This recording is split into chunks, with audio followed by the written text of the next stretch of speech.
Hello, all you delightful beings out there, and welcome to the stream. I am Raw Zim, and this is Ascent to Ascend Pathfinder. However, this is Auditions for a new character for the campaign. Unfortunately, we've had several players that had to drop out, and so we're looking for a replacement. Yeah, we're going to be hosting auditions here. We will be starting, as usual, with introductions, including for those that will be auditioning.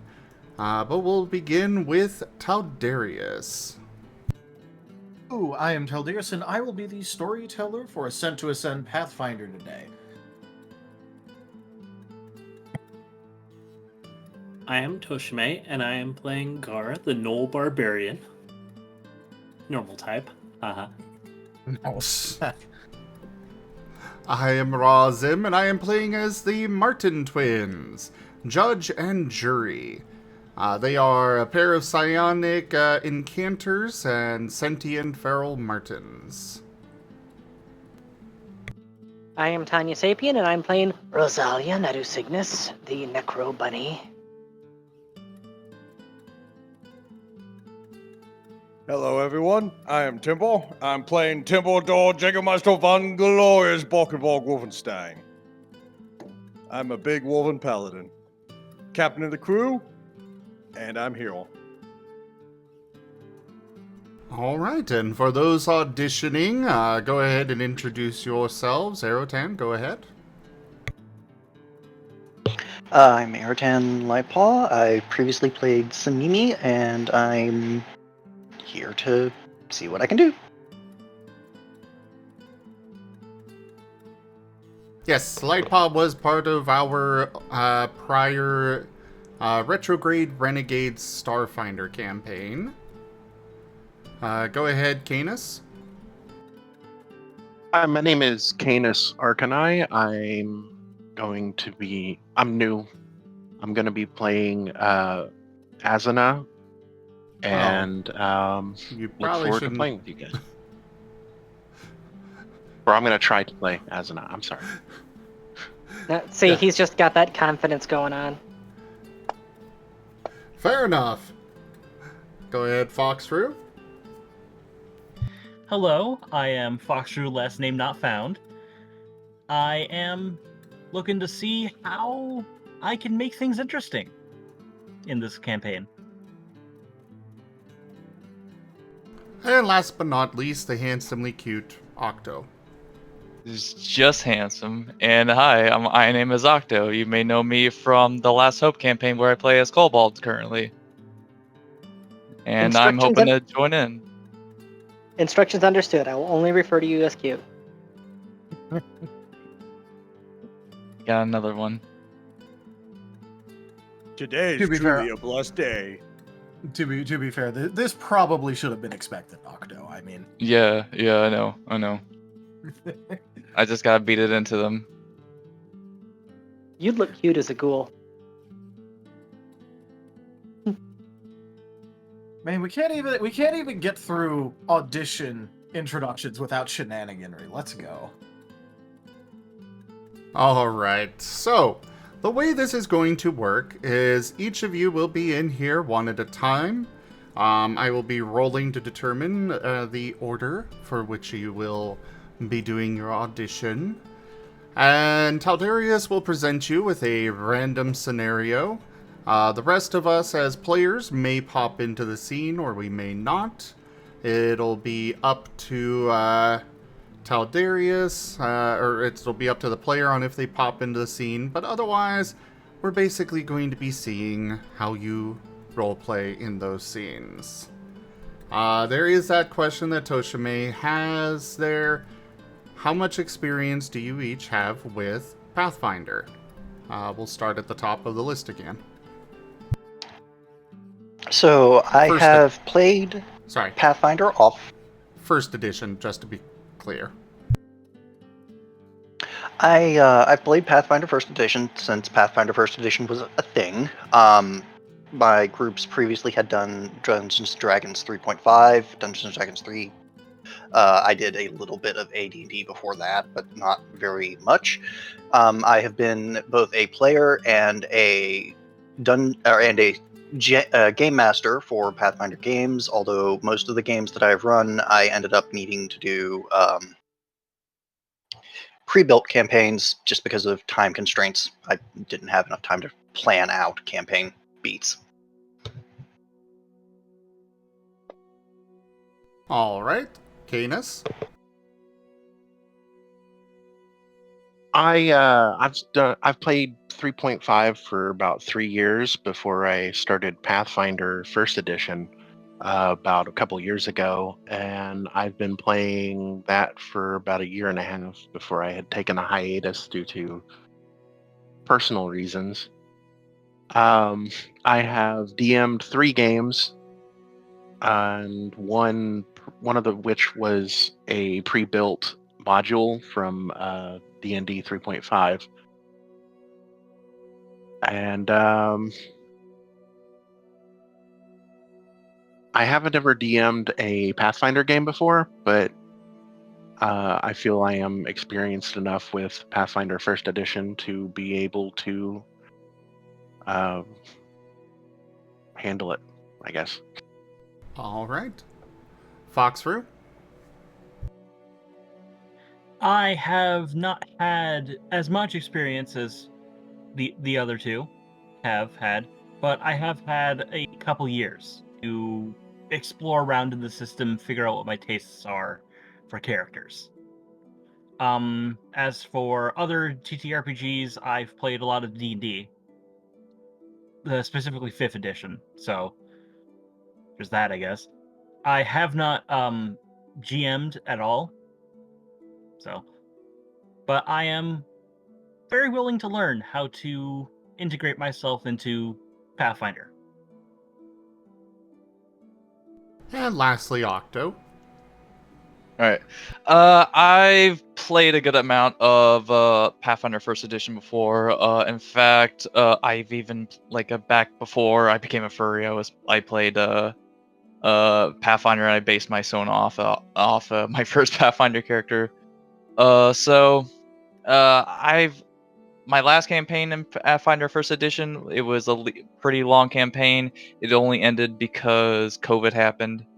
So I have a good amount of experience with it. I have a little bit of GM experience as well too. So so that's also know a little bit about that as well too. And yeah, just hoping that things that work out for this. Alrighty. Any other questions before we begin with the actual roleplay audition part from anybody else here? I got one, but I want to know if any of the other players got a question before I pose mine. Nope. I put my question in. I Alright. got a question. Alright. Any Name your question. of these people know anything about what's going on in this campaign? Yeah, my question was going to be on campaign familiarity. Yeah. Alright, we'll start with Octo this time. Okay, Alright. Bob. Honestly, I want to keep things. I don't want to be too familiar with it right now because I want to keep surprise a bit. But I know a little bit, but that's about it. I don't know too much, and I honestly want to keep things a little, as I said, under wraps right now, so I can be surprised as much as I can. And since your character would be coming in not knowing a whole lot, it prevents metagaming. Yes. Yep. So for that, you are unfamiliar with it, and you're willing to learn about it, and specifically want to learn about it. At least for what's the party's going on, would you be willing to learn about the basics of the world at least beforehand? Yes. Okay, good. So far I only know what the basics is there's a good amount of sailing. Okay. Yeah. It's more from what I understand, it's a lots of ocean, so I'm expecting that.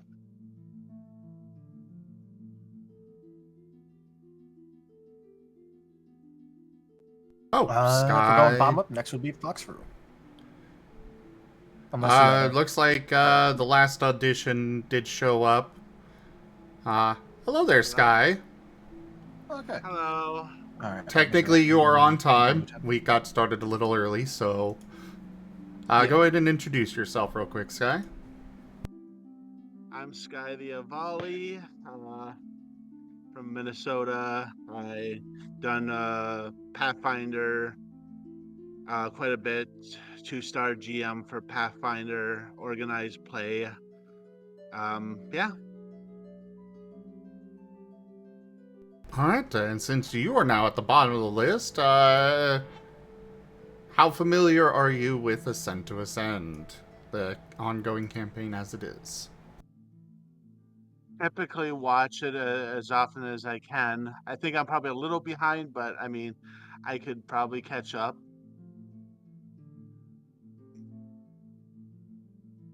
I can definitely confirm I've seen you in the chat a lot for these games. Yes. So just to bring you up to speed here, because like I said, we got started early, but you are on time, so that's not a mark against you. Just kind of forgot to poke you, and that's my bad. But yeah. All good, Master. All good. So basically, right now we're doing general questions and such, as with everybody. Then I'll have you all pop down to the waiting room and we'll roll to see who will actually be auditioning first. Taldarius will put you into a random scenario. The rest of us players are welcome to step into the scenario if we wish, but otherwise it's mostly to see how you respond to the various situations and roleplay. Okay. So back to the question there of how familiar you are with Ascent to Ascend. Go ahead, Foxfruit. I know what was in the rough synopsis and what happened in the first episode of the 5th season. That is all I have found the time to familiar myself with. But I do have a rough understanding of how the characters interact with each other. Alrighty. Canis.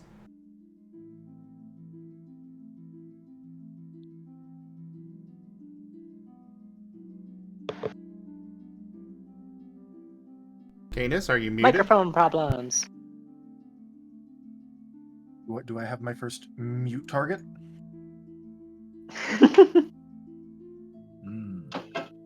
Cadis, I think you're muted. One day the magic pepper will return from the war. Well, one day. All right. Well, just to keep this rolling while that gets figured out, Ayrton Laypaw. I've had the campaign on Lurk a couple of times, but I don't think I've ever actually paid attention to it. So I'm coming in knowing as much as my character would know, but I'm definitely willing to pick up details and world history, that sort of thing. And we've gone through multiple storytellers. Yeah. I might be, what, I'm like number 8 or something? I think Yeah, you were it's 8, yeah. I think I was 8. Yeah. For the actual Ascent to Ascend, you are 4th. But this group altogether, you are 8th. Yeah, I'm about to say, like, it went under, like, a couple of rebrands, I think, but it was, like, the same core group with the same premise-ish. From what I know. Yeah. And the only reason he's still here is out of pure draconic spite. I am a stubborn man. Saturday, Alright. Sunday, curse Wait. be damned. When did you get TF'd into the man? I thought you were a dragon. Shush. A mandarin. I use it in the colloquial Old English sense. Ah, okay. Well then, I guess, Canis has disappeared from the voice chat? Maybe their internet died? Yeah, I'm trying to contact him. Could be right now. driver issues or something. Also, could just be Sunday. It could be the Sunday I bet- curse, yeah. Tell Darius, I believe the correct term is an auspicious start. An auspicious start, yes, as I like to say. Well, for all of you, I will note, while we plan to have this campaign every week, there is very much a curse on this game, and Sunday games in general. Expect the game to be canceled, unfortunately, more often than we would like. For one reason or another. I show up more times than I should, but sometimes it's just like, oh hey, I don't have internet. It's kind of hard to run without internet. So I am Canis here- is telling me that they're having issues with Discord picking up their headset, so they're trying to restart that right now. I have had that happen. But no, I would like to point out that over the course of, 3 years now, I've only not been here like 2 days. I have good attendance. Oh, yes. I don't. I got shipped off to Poland. But That is true. I will also say that the Sunday curse very much targets the storytellers primarily. Don't worry, I will be the shield for the Sunday curse. Like, Yay, we Ask have a for it to ritual be a target. We have a ritual sacrifice. Well, you could take at least part of that, but I don't think Steve is going to stop bothering me too much. Fucking Steve, you don't gotta do me like that, man. I didn't realize you had that kind of relationship. Well, to keep things going, we'll go ahead and roll with those that are here currently and see who's starting the auditions. 3, that would be Octo. The rest of you, please jump down to the waiting room, and yeah.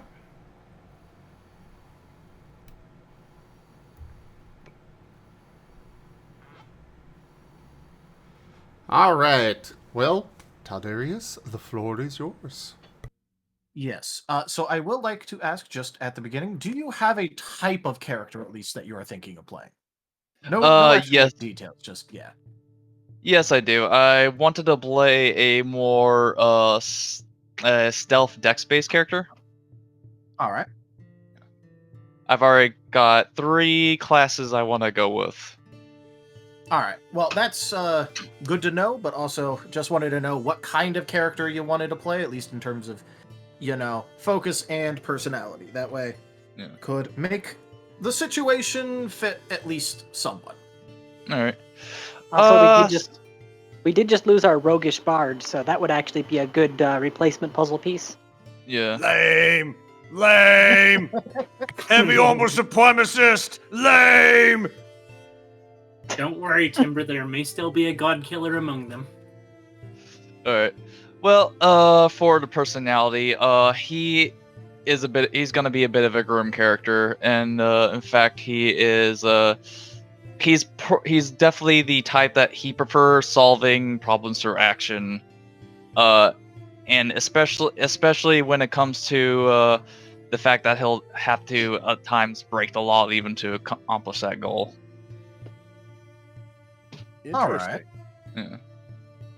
You should totally admit that to Timber's face. Yeah. Oh, I got a special surprise, so don't worry about that. Unrelated question. I'm sure it won't come up in gameplay whatsoever. Do you have a family history of osteoporosis? No. Good. I see we are already focusing on bone quality. Yeah.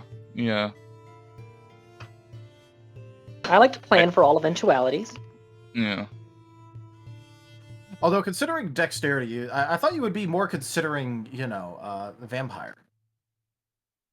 No, not really gonna be a vampire. I was saying Rosalia. Yeah. For the type of undead, she likes to plan out what types of undead each person would become if they did die. Moriarty is the only vamp for me. Okay. Understandable.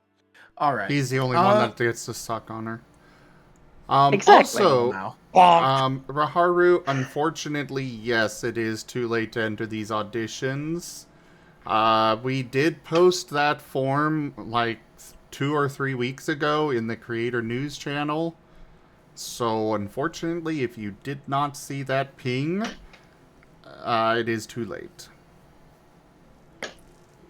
And there is Octo ready to take out Caldarius on the stream. Yes, absolutely. He is ready to Amaiwa Momi. Yeah. Omiwamu Jindaru. Buddy. All right. Look out, Saw! For the situation, I think that let's go ahead and go with just a general town setting for this. Don't really got to give it a name. I mean, I guess I could pick a random town, but we don't got to give it a name. And Random town name. That's the name. no. No. Okay. But so what I want to see is at least how your character would at least interact with a town given the opportunity. You know, I don't care if you want to steal something. I don't mind if you want to, mark a target and just follow them, or if you just want to go around exploring things. I think that this will be a nice little thing, and it also gives a good excuse for the other players to randomly pop into the scene if they so desire. All right. So I will say that you are going to find yourself in a fairly well-to-do town. There is some light districting where there's an obvious more mercantile area. There's a higher class area, a lower class area, and because it is a very nautical-based campaign, there will also be a dockyard that has a lot of warehouses and storage and shipping and the like. All right. All right. I want to say first thing, since I just newly arrived, gathering as much information as much as I can, as quickly as I can, would be the best courses of action to start with. All right. So how would you like to go about doing something like that? I mean, I know always the local tavern's always a good spot to do this. Maybe finding a way to find some kind of criminal contact would be a good idea as well too, to gather any kind of information. Also, managing disguise and in the crash the occasional noble party would also be a good idea, since I don't have to tell you, a lot of the fancy folks like to tend to have loose lips when they're having fun. So there's also that as well too. All right. So if you're looking for that kind of stuff, some good options for you would be either the Dockyard Tavern. If nothing else, then there's a lot of people there, and it's also the highest likelihood for criminal contacts, considering a lot of places have a lot of smuggling in order to smuggle stuff. Dockyards. Other than that, there's also the high class area that I previously mentioned, which, would have well-to-do establishments for drinking.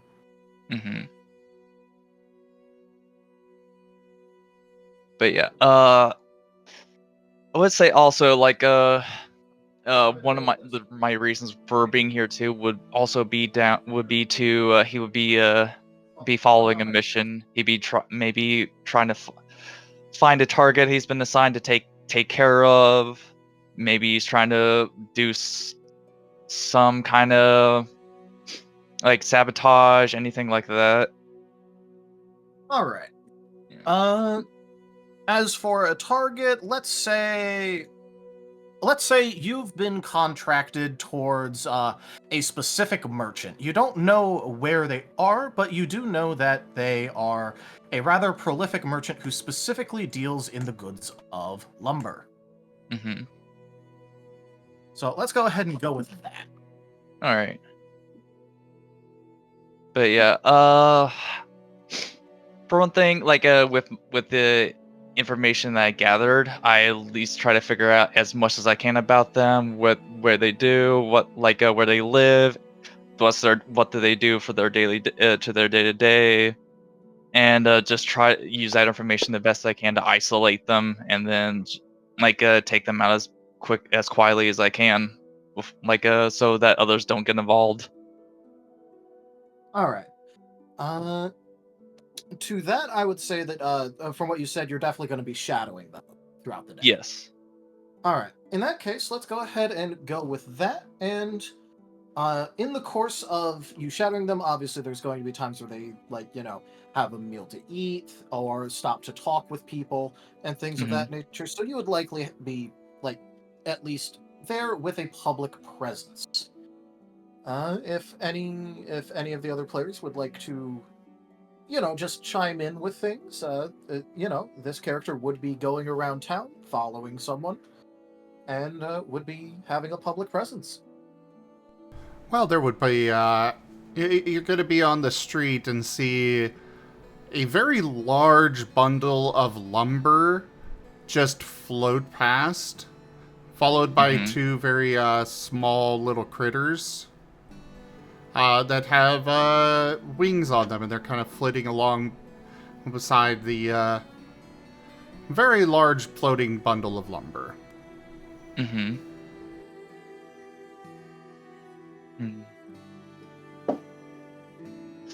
All right. I would keep an eye on them since they are definitely standing out amongst the crowd. They're main characters.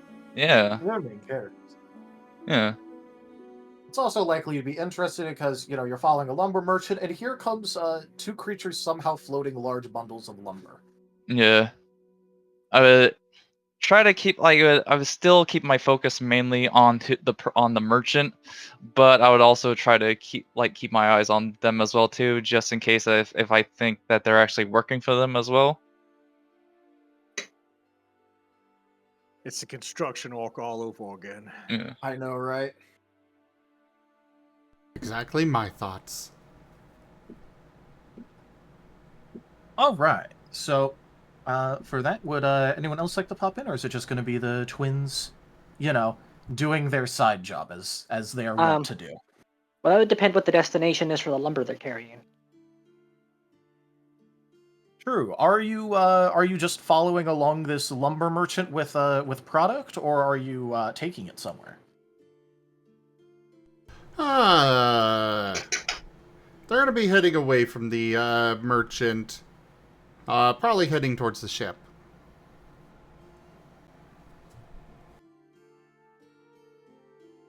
All right. Well, in that case, it looks like there is a large quantity of lumber being moved somehow by these creatures, and you're not entirely sure what's going on with that, but Towards it is definitely something of notice. Towards a bunny with a set up work area next to one of the most unusual ships you've ever seen, with some sizable holes in it. Mm-hmm. And a very, very pleased-looking wolven. Well, not to mention there's a tree on it. That's why it looks weird. There is, in fact, a tree on this ship. Did we keep the whale bones on this ship? I believe we did. Or at least I think we moved them over. The ribs were sold.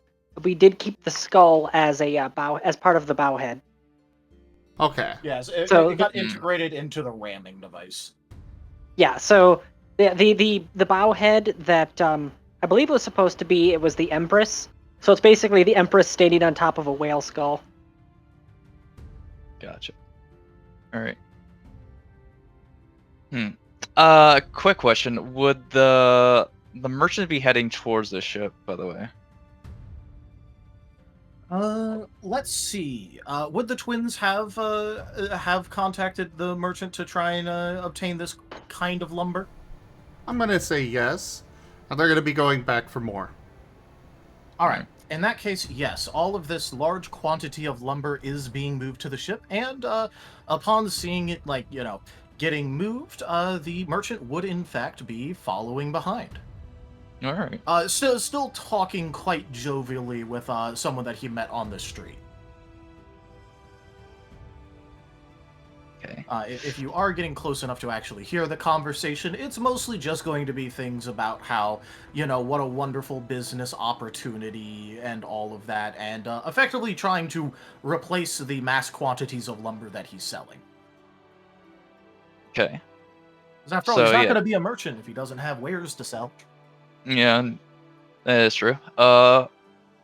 Pretty much, but yeah, at this point, I'd still be tailing him right now. Just keeping as close as I can, without being suspicious.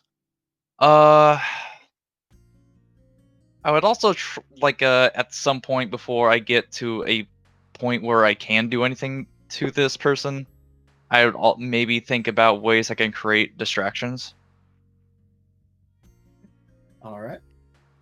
It appears that the Jackal Bunny is very engrossed in her work. Mm.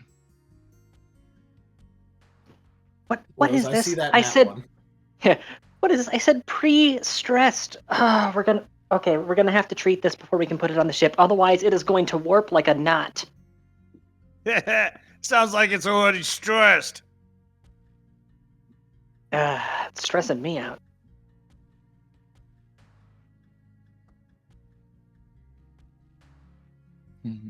Temple will get up and like balk at his men to not just stand there and help with the wood. All right. Even though the twins kind of just put it down somewhere, they're going to now proceed to start moving this massive quantity of wood. Not actually very far, but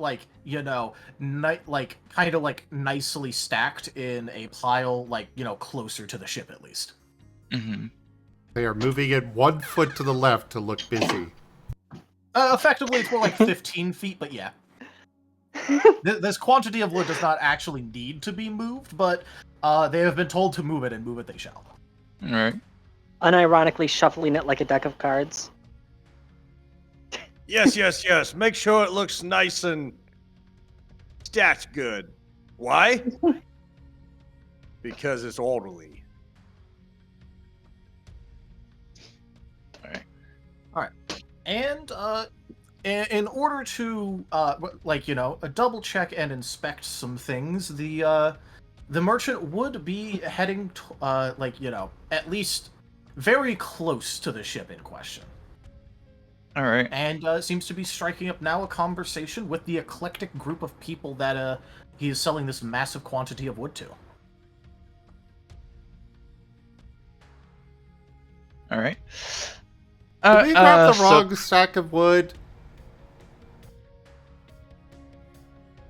Well, there are multiple stacks of wood that are in the area, and, well, this might not be exactly what you ordered, but I'm sure that we can make use of it. But if you could, there are little lot numbers that are on a tag stuck to the wood piles. So if you would go and find tag number 15, please. Okay, Octo was about to say something. Yeah. I was gonna say that pretty much I got an idea to create cause a distraction. All right, and what would your character like to do about this? All right. So I see the big guy on the black and red armor. I would think that maybe I could play a little bit to his personality, because he definitely looks like the kind of person who likes to boast and tends to show off a bit. So I'm gonna pretend to be someone who's had a little bit of too much to drink, and kind of pretend to walk up to him and acting like I'm in a stupor, and I go, hey buddy, my friend over here, he says that you cannot pick up this big huge chunk of timber and toss it across to the dockyard. He says you can't do it, I believe you can, and he's gonna give me a whole bunch of gold if you do it. I bet you can't do it. But he says you can. Pardon me, citizen. Which friend? That guy with the hat over there. Hats. This is a very non-specific statement because there are lots of individuals wearing hats. I'm also pointing in pretty much changing the direction where I'm pointing at in order to play that up. Timbo squints. Where did he go? Oh, is that him? Oh no, he's not. That's not him. Wait. Oh, that's not him. I think that's him. Timber, there were many hats. Timbo's gonna bulk out. Hey, you with the hat! Oh, He's gonna no. pick up a chunk of wood. Well, what'd I do this time? Oh no, Gar, Alright, he Timber, said hood, not hat. Or hat, not hood. We don't even know anymore. Timber, you are able to obviously successfully pick up a chunk of this wood. Yeah, alright. Hey, Judge, how expensive are these things? Are you addressing the merchant as the judge? Oh, No. I thought one of the twins were nearby. Yeah. Oh, okay, yeah. Yeah. Sorry, I just forgot what name they had chosen. Yeah. Not very. Timber, what are you doing? Yeet! All right. With a 17, you would be able to throw this piece of wood like a javelin. Just, clearing a rather large distance with it, as eventually it hits somewhere, fairly distant down the dock and keeps skittering. Although it also kind of breaks upon impact. Heh. This is why she doesn't build her boats out of wood. Timbo, claps his paws together, dusting his hands off. These aren't pre-treated. If it was treated, it would have just bounced. So he did sell us the wrong wood. No, Yes. I'm not selling you the wrong wood. There are also treated lumber lots. However, this also is the kind that will be weather treated over the course of, a fairly short period of time.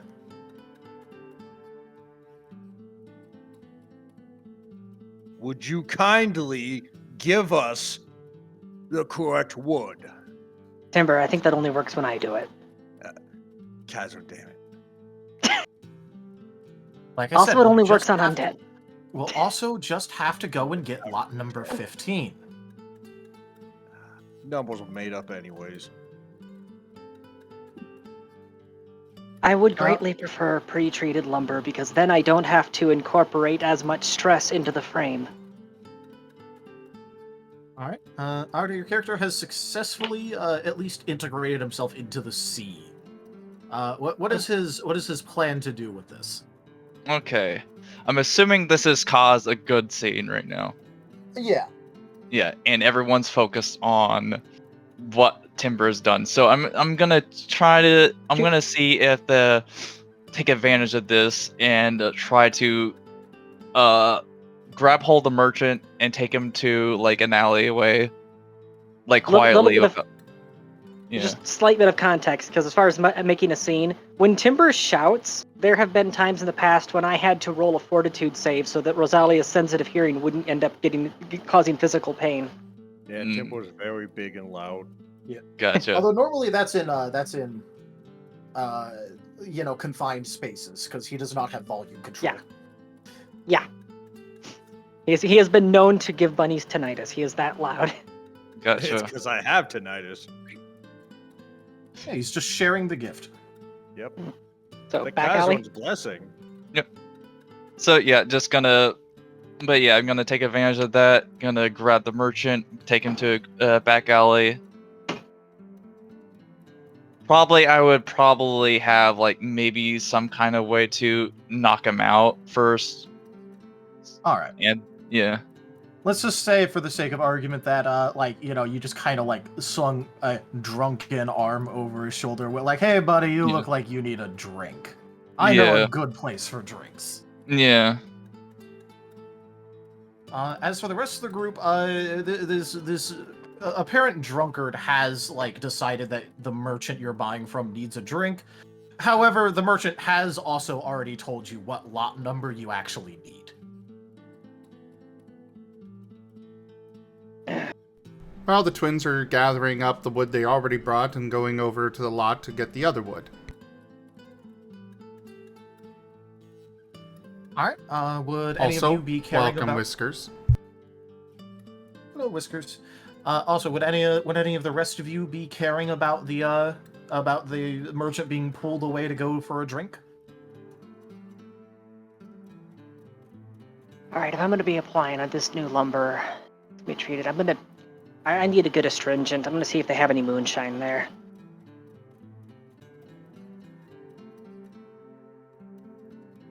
Timble's gonna Yeah, taunt she's going to be following. She's going to be following behind to see if she can get her hands on some hard liquor to use to condition the wood. All right. What were you saying there, Timber? I was just gonna tell Buddhist to tail the merchant just in case. All right. So there is one Wolven guard follower, and Rosalia. Is Gar going to care? Why would Gar care? The merchant can do what he wants. Well, I didn't figure he would, but I might as well ask. Oh, you were saying that Rose. Rosalia is going. I thought you were asking me if Gar would care. That's why I was confused. Oh no, I was just saying Rosalia's going. There's a Wolven that has been assigned to watch, and Gar is being chill. Yeah, mostly because he saw Rose walking off, and he didn't want to quite let her go alone. Plus, Buddhist has the gun. True. That he does. And if there's any trouble, Temple can heal that. All right, Octo, your character would be able to, successfully get this merchant away. Although you will also notice that, at least a pair of these individuals are following behind. All right. Obviously, you would know that the wolf in there, who is a large wolf-like creature clad in armor, has been ordered to follow, and then the other one is just there for whatever reason. All right. Hasn't been mentioned, so you wouldn't have been able to hear it. Gotcha. I'd still be going to the cavern. I'd be playing it cool right now, acting like this is just like normal day, average day of fun about town. So yeah, Alright. yeah. The tavern would be at least fairly busy right now. It seems like it's somewhere nearish to lunch, so plenty of people are, taking their breaks and enjoying some lunch. All right. So the tavern is quite busy. It's not like packed, but it's at least a busy place. Hmm.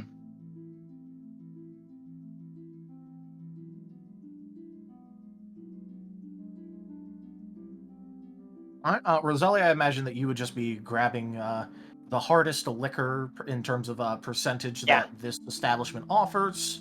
Yep, she'd just say, look, I don't care about the flavor or the quality, just the highest alcohol content you have.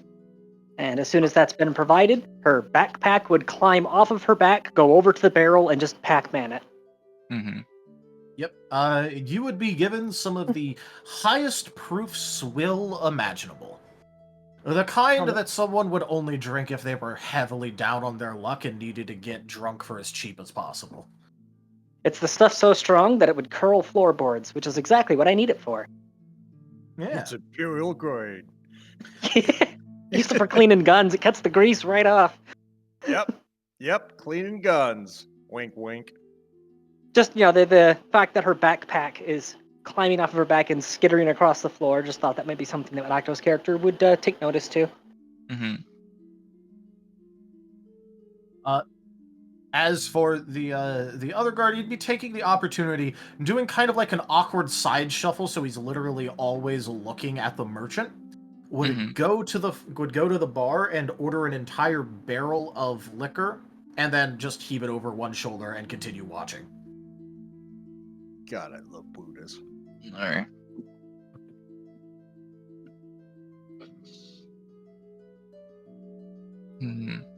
The merchant would be a little bit like, okay, great, I gotta deal with this drunkard, but it's I'll just drink a couple of drinks and then call it good and leave, because I know these kinds of people. They're not gonna leave until I've celebrated properly, so he will take a couple of drinks. Would you like to do anything about this, Octo? Let's see. Can you repeat a little bit what you just said, by the way? Yeah. So the merchant is deciding to take at least a couple of drinks because he knows this kind of person that you're portraying, and knows this is the kind of person that won't leave you alone until they think you've properly celebrated with them. Okay, gotcha. So he's going to drink a couple of drinks, and here's an opportunity to do something if you would so desire. All right, and Rosala, you said what did you do, by the way, after you mentioned there's something that I noticed? Well, given that the only reason that she's there is to pick up the hard liquor and then leave to get back to work on the ship, she wouldn't be hanging around. Gotcha. You would have saw her backpack come to life with some rather worrying motions, and then effectively eat an entire barrel in one go, and then leave. Gotcha. Well, I would assume that my character would have a little bit of proficiency in making like things like poisons. Yep. Or at the very least would know where to get them. Yeah. I would say I would try to sneak a little bit of poison in one of the guy's drinks. All right. What I mean, you have the best kind of poisons. Yeah. You're at a bar. Yeah. All right. I'm assuming that if your character is actually proficient with this, because obviously it would be, this would just be, a fairly standard sleight of hand, which as a sneaky character you'd have. Yep. I rolled a d20 for you. That's a 17. Considering bonuses, there's absolutely no way this merchant is going to be able to tell that you slipped something in their drink. Mm-hmm. And while the Wolven is very attentive as to the location of the merchant, they also notably are not the best at locating subtle things. Yeah. So you would be able to successfully poison this merchant. Obviously, it wouldn't be an immediate thing because it's kind of conspicuous to have someone immediately keel over dead next to you. Yeah. But, you know that, like, within an hour or two of this, he's probably, so long as he doesn't somehow miraculously receive magical medical attention, dead. Alright. There's a thud on the table as a very large hammer is dropped on it.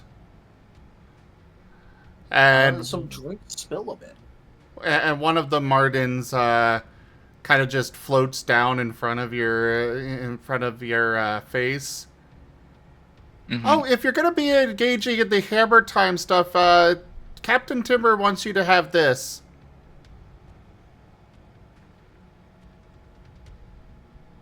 Martens, agents of... That was a poison, not a roofie. Agents of... I'm not going to say chaos, because that would summon Timber angrily, but agents of mischief. Shenanigans. Shenanigans, yes. No, what would summon Timber? His hammer's missing. True. Who took my mate's hammer? I will burn the city to the ground! I'm just imagining This is a you walk different into the hammer. nearest warehouse in order to locate if your hammer's in there. Decide no. Don't even bother to, like, care about the door in the way. I bet it was that guy. The lock breaks a little bit. Doesn't even bother opening the door, he just walks through the frame and leaves a timber-shaped hole. Alright, but Octo, your character would now find himself in this rather strange circumstance where you're sure that you would, there's no chance that someone should have caught you doing this. You've done this plenty of times. Mhm. Hell, you did it while drunkenly grabbing the drink to hand to the guy, and like you had it in your sleeve and dropped it in. So Yeah.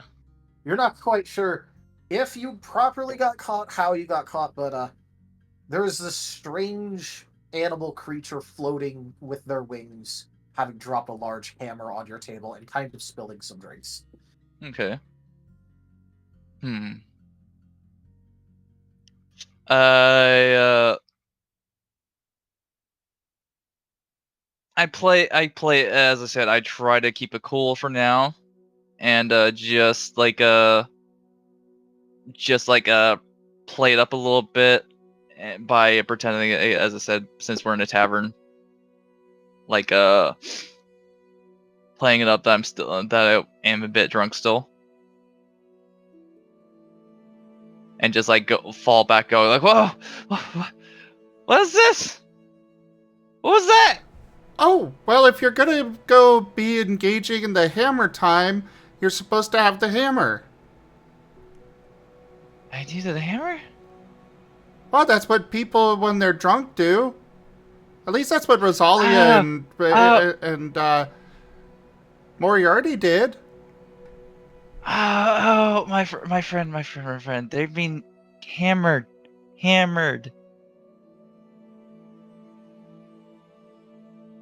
Well, yeah, hammered. You need the hammer for hammer time. It's a figure of speech, my friend. I ever see you again, I'll tell you more. Cultural barriers are fun. Yeah. Well, you I two know, are right? going off to a private room, right?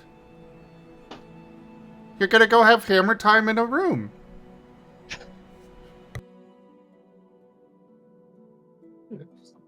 I just imagine the scene, like two guys in the Marten just sitting at the ball. There's a hammer on the table, and just in the background, Brutus is just mean mugging the shit out of him. Yeah. Carrying a barrel. Literally And it's got carrying a cannon. barrel over one Yeah, shoulder, has a cannon in the other hand. Yeah, It definitely has a report for Timber regarding the hammer. yeah.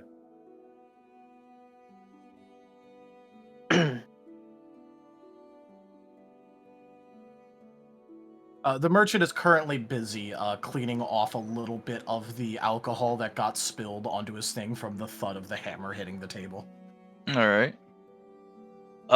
Did he at least drink drink the poison that I did sneak into one of his drinks? Considering the timing, for me called a high or low. Let's see. Did he have time? All right. Low.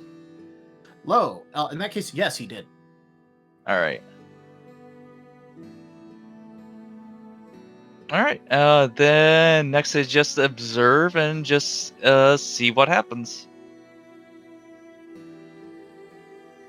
All right. Well.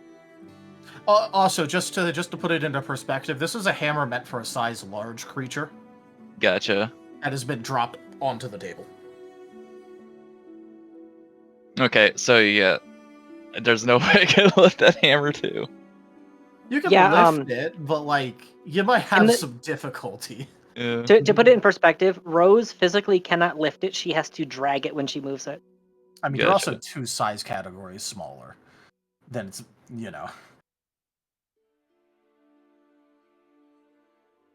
But yeah, you can pick it up. You could maybe give it a swing or two, but it'd be best described as clumsy at best. Yeah. Once, if you tried to swing it, it's full commit. You can't abort. Yeah. Well, unless you're Timber. Yeah, Timber can just waggle it like it's a ball peen hammer. Gar could use it if he wanted to, and just have a malice. And you need to use it two-handed. But anyways, Judge, who's the one that dropped the hammer on the table, is going to bring Rosalia into the, which, by the way, the Marten is not talking to you verbally, it is telepathically. But he's bringing Rosalia into your head as well. Isn't that right, Rosalia? When you go to have hammer time, you gotta have Timber's hammer. Just like you and Moriarty did. Why are you bringing this up? Oh, because this guy was going to go have hammer time with the merchant that sold us the wood. Please stop discussing my sex life with third parties. Sex life? I thought you meant hammer time. The It's a different type of hammer. Oh, it's him. Okay.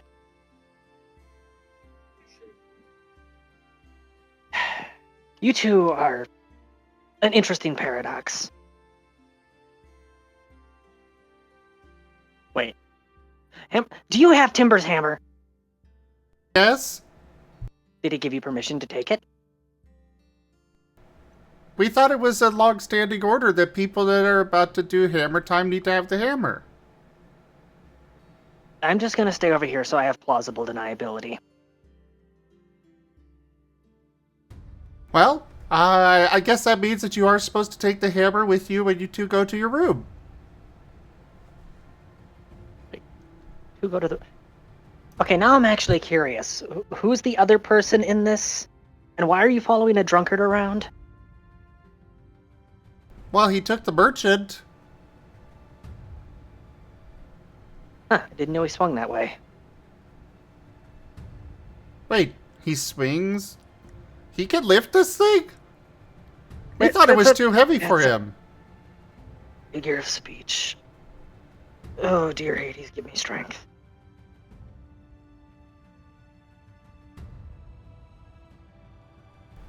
And then the judge is going to tilt his head at Octo. You can lift this thing? Timber has not... No, I don't think Timber noticed the hammer's missing. Timber, what were you rolling for?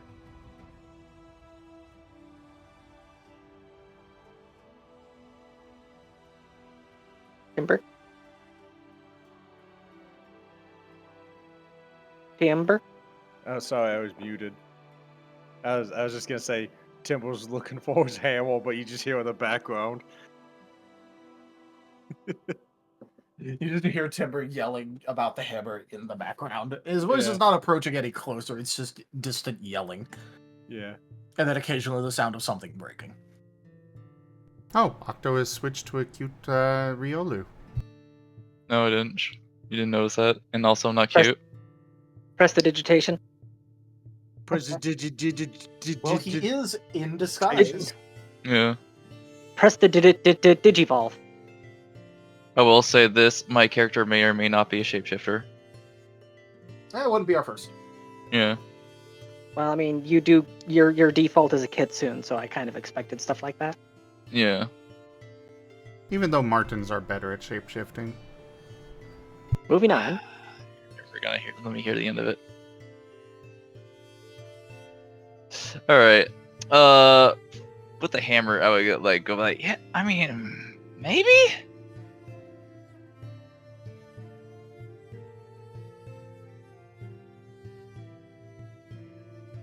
Well, don't worry. Like, we can help you carry it up to the room.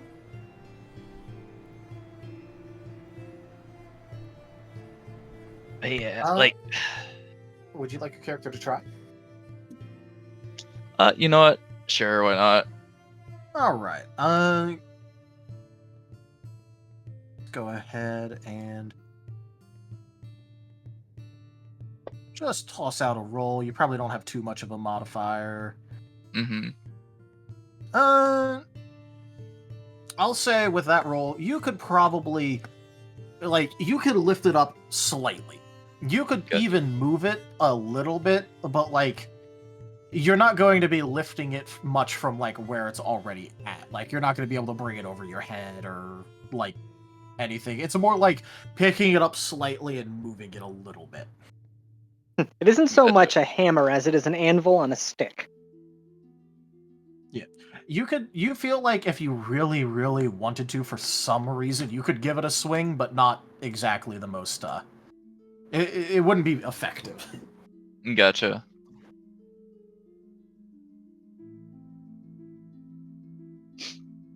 All right. I'd just be like, oh, God, this thing's heavy. Yeah, I go like, I would then like just go. Alright. Do you know anyone who owns this hammer? Who can actually lift this thing up? Oh, Captain Timber.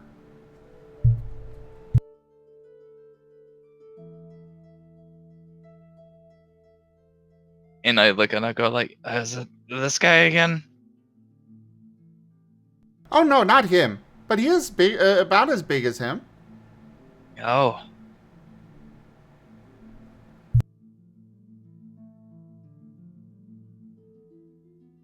But anyway, I'm gonna go find a nice spot to rest a little bit. I'm gonna go do hammer time somewhere else. Oh, okay. Take care of the hammer. We'll come back for it later. Doing hammer time by himself. That's depressing.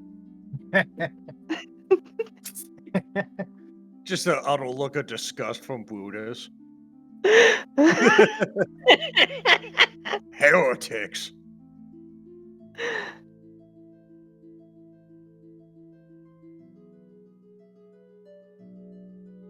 Sorry, I had to... Chaos. All right. So would your character like to get a room here, or is he going to stumble off under the pretense of going to a place to sleep? All right, yeah, he's definitely gonna stumble off like somewhere else. At this point, like just getting as far away from the scene as possible before the guy finally croaks. All right. I assume you're leaving. I can't help but hammer. notice. But Zim specifically did not say that he disconnected. Correct. Oh yeah.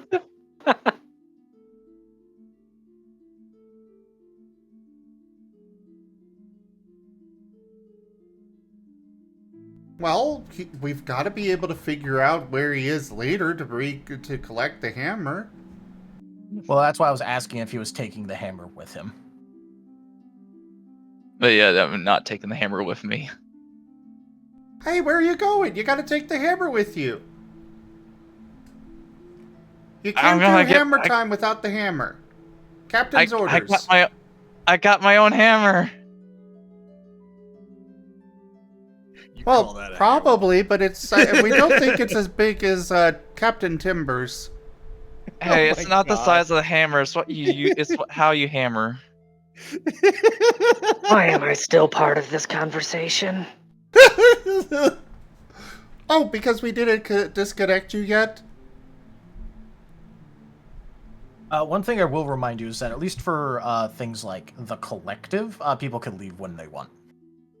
Look, Gotcha. it's the hammer is a ceremonial thing. It's some sort of woven tradition. I don't understand it, but if you're going to be doing things and they're aware that you're doing things, just take the hammer with you.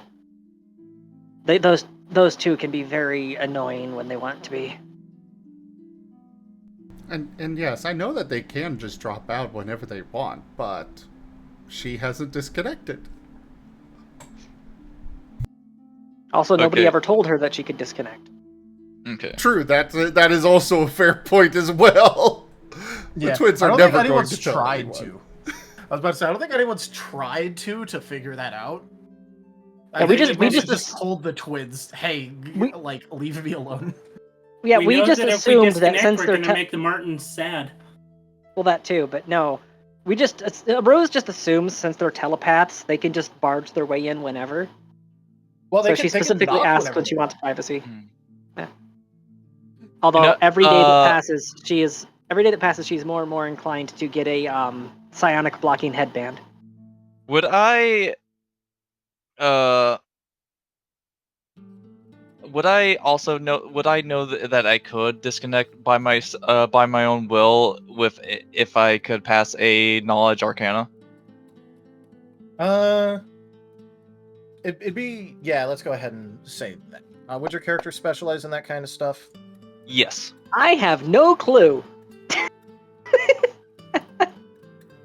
I like how you didn't even roll a 1, so that way you can affect it with your stuff.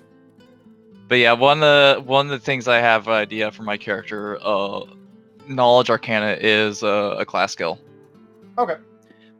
In that case, I'll just say that, like, you've invested at least, reasonably into it. Mm-hmm. Everyone rolling like garbage to see if they could know they can do this is so on brand. I just love the fact that it is coming up as a 2. So, like you said, even Tanya with her, or Rosalia with her ability to reroll 1s, can't even use that. I don't even have points of that, so I rolled intelligence and well. He also has -1 to intelligence, so he got a modified 1. I kind of want to see what Gar would roll in this regard. Mm-hmm. I feel Gar, like you Gar gotta would roll. know, but like wouldn't Go, care nobody to. just doesn't care. Gar would know, but he wouldn't Gar care. rolls a nat 20. He's aware the entire time. Yeah. He's just too polite. Yeah. Well, it's definitely better than we rolled. Well, that was knowledge nature, not knowledge arcana. I don't have Arcana. You don't have arcana? All right. What's your intelligence modifier then? Okay. Well, it would just be your.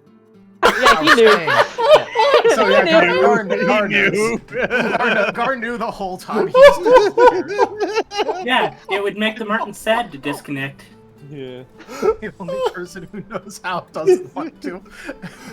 Oh, that is perfect. I love how the only person that rolled really well on this intelligence check is the barbarian.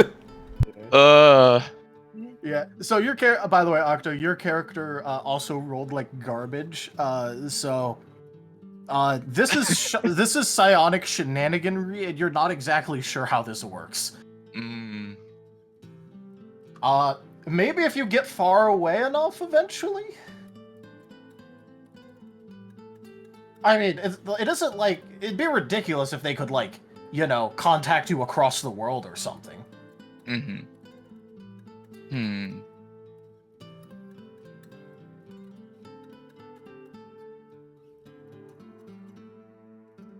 Let's see.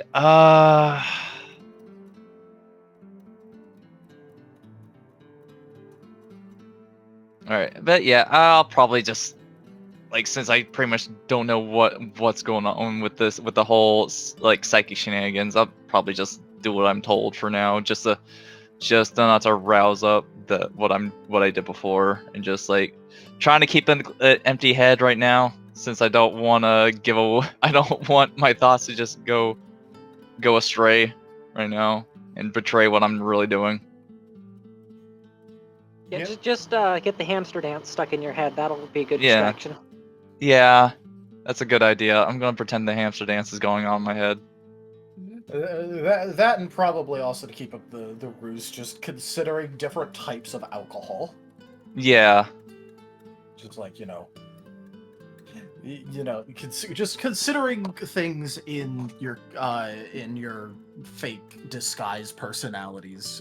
Yeah. Along that, yeah. Yeah. All right, but I'm imagining your character would then just rent a room upstairs for the now. Yeah, for now. All right. Well, in that case, I would say that would be your character exiting the scene. All right. And at this point, I would also like to ask if any of the other players would like to have a question for Octo. After having him about.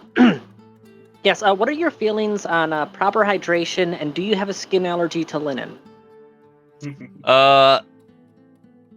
I do not have a skin allergy to linen, but lots of trees, grasses, and weeds.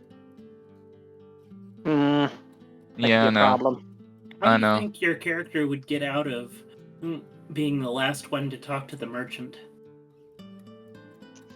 with witnesses? Well, at that point, I would probably change my disguise up, so that way I'm not the same person that I was before. Even though you're Theatric part of the disguise kit. collective? Yes, I would have a disguise kit. Yeah.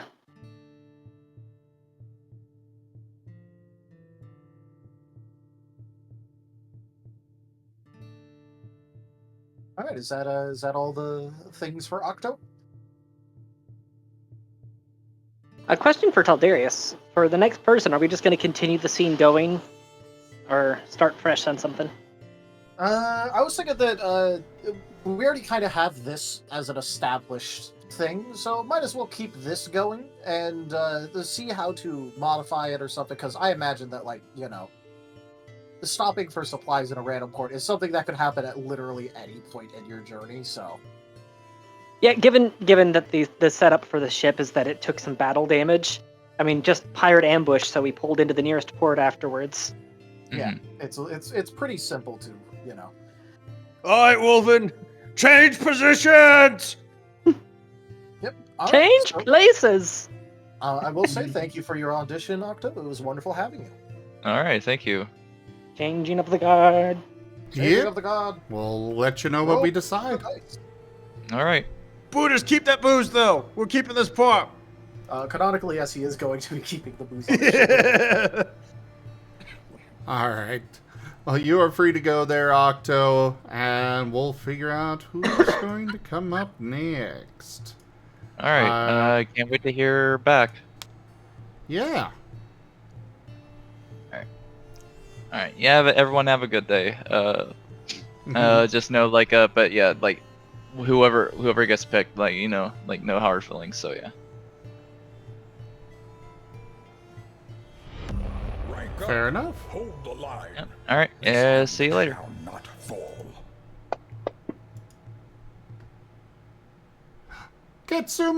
Kitsumamoki! So that's how you pronounce that. I think. Maybe? Kitsu, is it pronounced Momoki or Momochi? Or Momokai.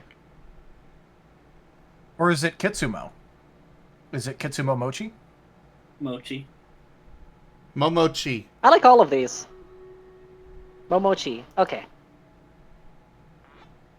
But yeah, how was your stream, Kitsu? Welcome in. There's a running joke that no one knows how to say it right anyway. Does that include yourself? Now all I I can didn't think say of no one, not no one else. now all I can think of is us cracks from Cyberpunk. Momochi, Momochi, Momoshi, Momoshi. Well, you know, if nobody knows your name, you got access to powerful magics. But you can't go to Cheers.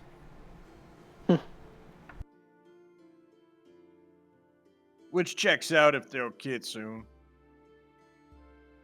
Yeah. It's been so long since I looked at any of the Need for Speed games. I used to love racing games. Then for a while I had a really crappy computer, and if you want to play racing games, you need fluid frame rates. So, And yeah. who are we pulling up next? Well, real quick, welcome in everybody. I am Razim. We've currently got art going on with Wicked Whiskers. While we are also doing some auditions today for our Ascend Pathfinder campaign to find a new player. We just finished interviewing or auditioning one person, and now we're about to figure out who's going next. But thank you so much for sharing your community with me. Let's see who's up. That would be Lightpaw. Welcome in. Thank you. So, I will go ahead and turn the floor over to Taldarius. All right. So first of all, were you paying attention to what the scene was before while Octo was here? I was not. I did not want to give myself an unfair advantage. All right. In that case, you would be in a portside town, as is fairly common in this game, and would be, the entire group is near the dock, so you're going to be as well. There was just, a bit of an incident where multiple members got pulled into the bar, or a tavern, as it were. Which brings me to ask, do you know what kind of a character you'd like to play? In terms of, like, personality and general ability. I was able to cook up 2 different ideas, and I'm not sure which one I like more at the moment, but they are a tinkerer or an archaeologist. Alright. So, And Oh, great, And another first thing- node! first thing I can think of is that just regardless of which one you choose, there would definitely be synergy with Rose. Node. Times 2. No. This is All getting right. out of hand. So just for the purpose of this audition, because you did say you had multiple and you were undecided, just go ahead and either pick one of those or an amalgamation of the two. After all, it doesn't exactly need to be a viable character build for this, it just needs to be a character. Yeah. Oh think boy, I an will- artificer. I think I will go with the tinker for this then. Alright. In that case, would your tinker have, would your tinker as a character, be in taverns at all ever? Just, by their own choice.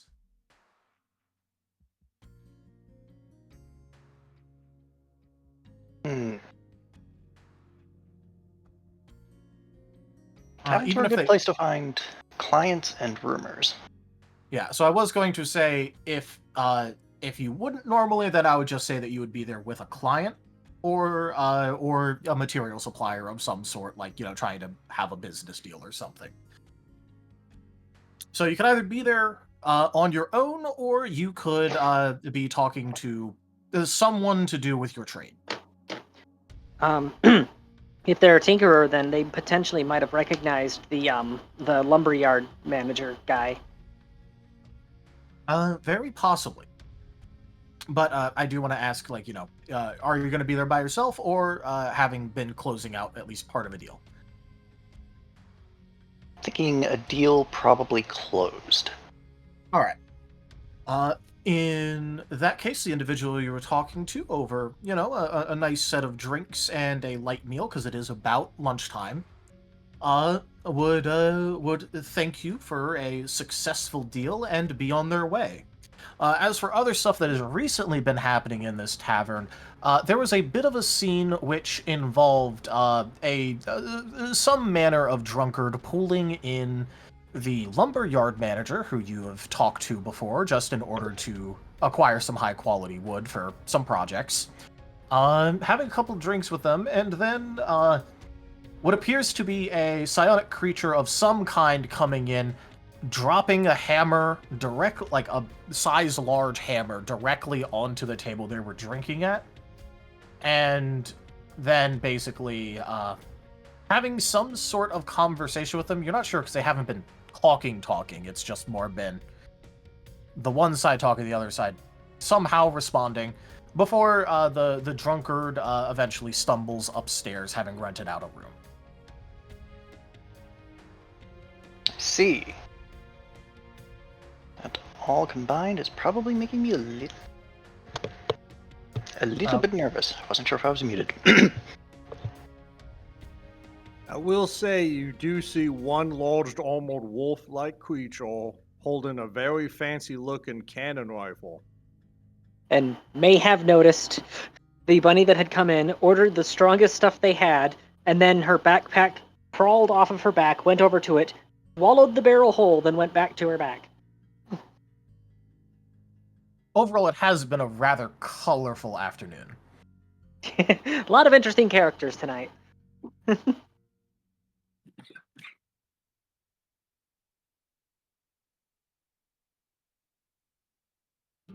That rifle, does that look very well maintained, or does it look like it needs some attention?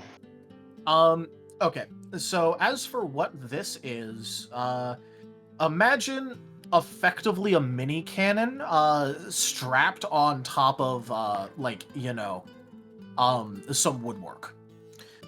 So This is very much so like do you know what a swivel gun is? I was Yeah. literally just grabbing a picture of that.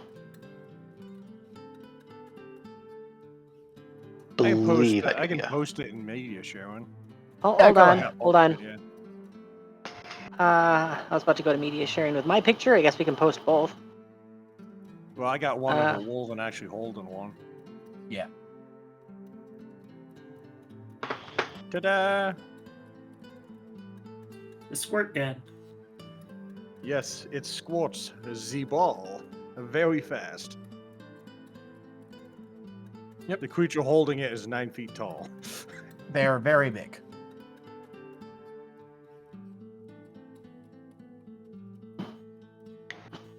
This little guy is going to And- pull out a notepad and start sketching.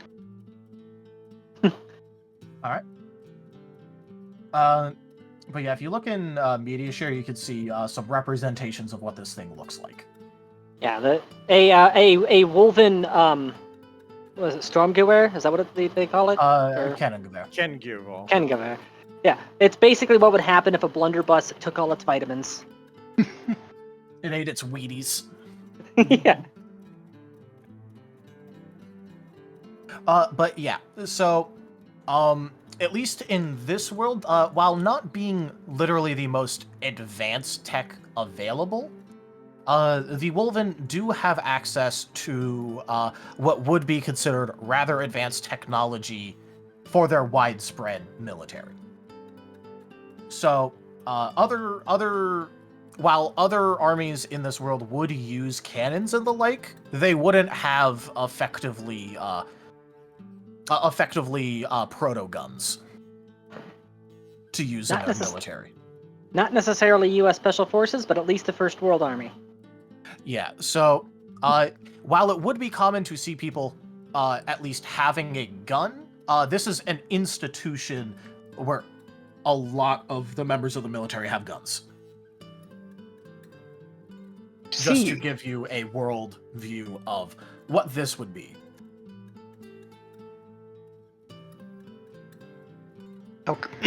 How common are they a sight around here specifically? Wolven are generally pariahed because they are the aggressors in an omnidirectional war. So it is very rare to see Wolven here, out and about. And not actively trying to shoot the place up. Yeah, if you do see them, normally it's because they're invading a place. This one apparently is here peaceably for some reason. And is the weaponry common to see? With Wolven, about 1 in 3 Wolven will have one of these. So, given that they're fairly rare, and it's not likely that any of the weapons would have been captured from Wolven driven away from an area or anything like that.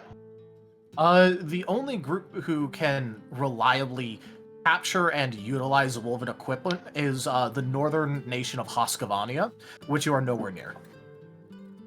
Which are so the polar bear people. Yeah. Well, Arctic animals of various kinds. Okay, so that weapon But is notably definitely a with polar bears, curiosity. Yeah. Generally speaking, most of the armies of the world that are capable of stopping Wolven are only able to do so by using overwhelming force, and then there's no equipment left to recover. Yeah. Either that or magical bullshit, because Wolven magic is rather limited. Either way, it definitely sounds like the weapon is a curiosity, and that is definitely going to draw the Tinker's attention. At the very least, you would likely have never gotten your hands on one.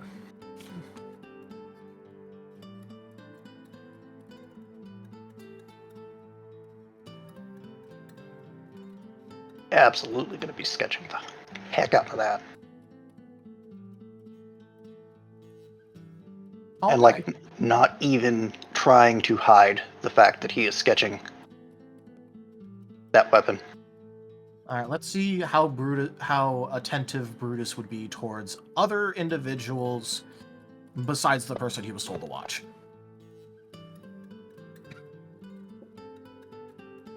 He would actually be scanning around, although it's mostly for threats. Although he would be rather noticeably effectively telling you not, like, he's not telling you, but, like, giving you the look of, don't try anything. When he sees that you're just, like, very obviously staring at him and his equipment. More like he's like, come on, give me license to hunt you. Yeah. Well, it's also, I was more saying don't try anything in the sense of, if you try something, I'm going to beat you severely and then possibly kill you. I'm just more translating it into more normal people. More normal people. Normies. Wee!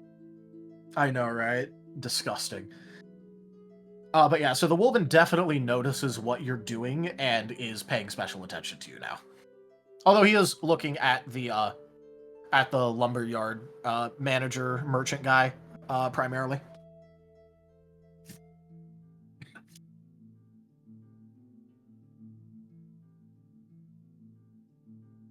I think when the Tinker notices the lumber manager, he's probably going to give like a startled little jump and a nod of acknowledgement. Like he probably just did not notice the guy until now because that weapon caught his attention. Alright. The guy was in here earlier, at least, talking with a drunkard. That kind of like pulled him inside loudly.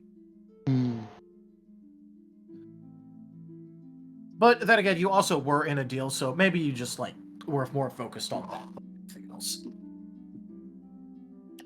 So, now that you have noticed the lumberyard manager, would you like to do anything with him, or is it just more?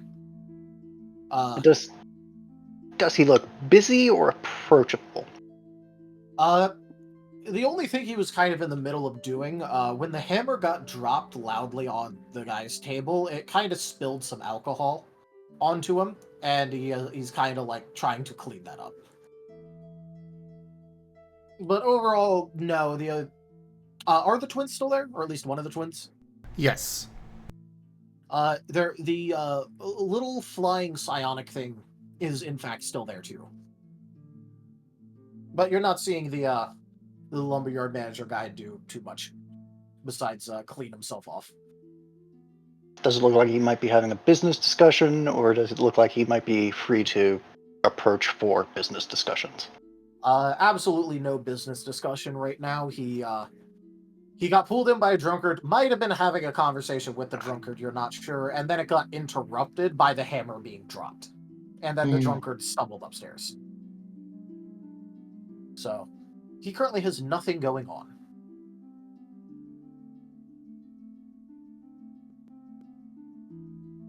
I think the Tinker is going to hop down off of his bar stool and approach at the acceptable business I would like to speak to you pace, while trying not to get distracted by the firearm again. I don't know how well he's doing at that.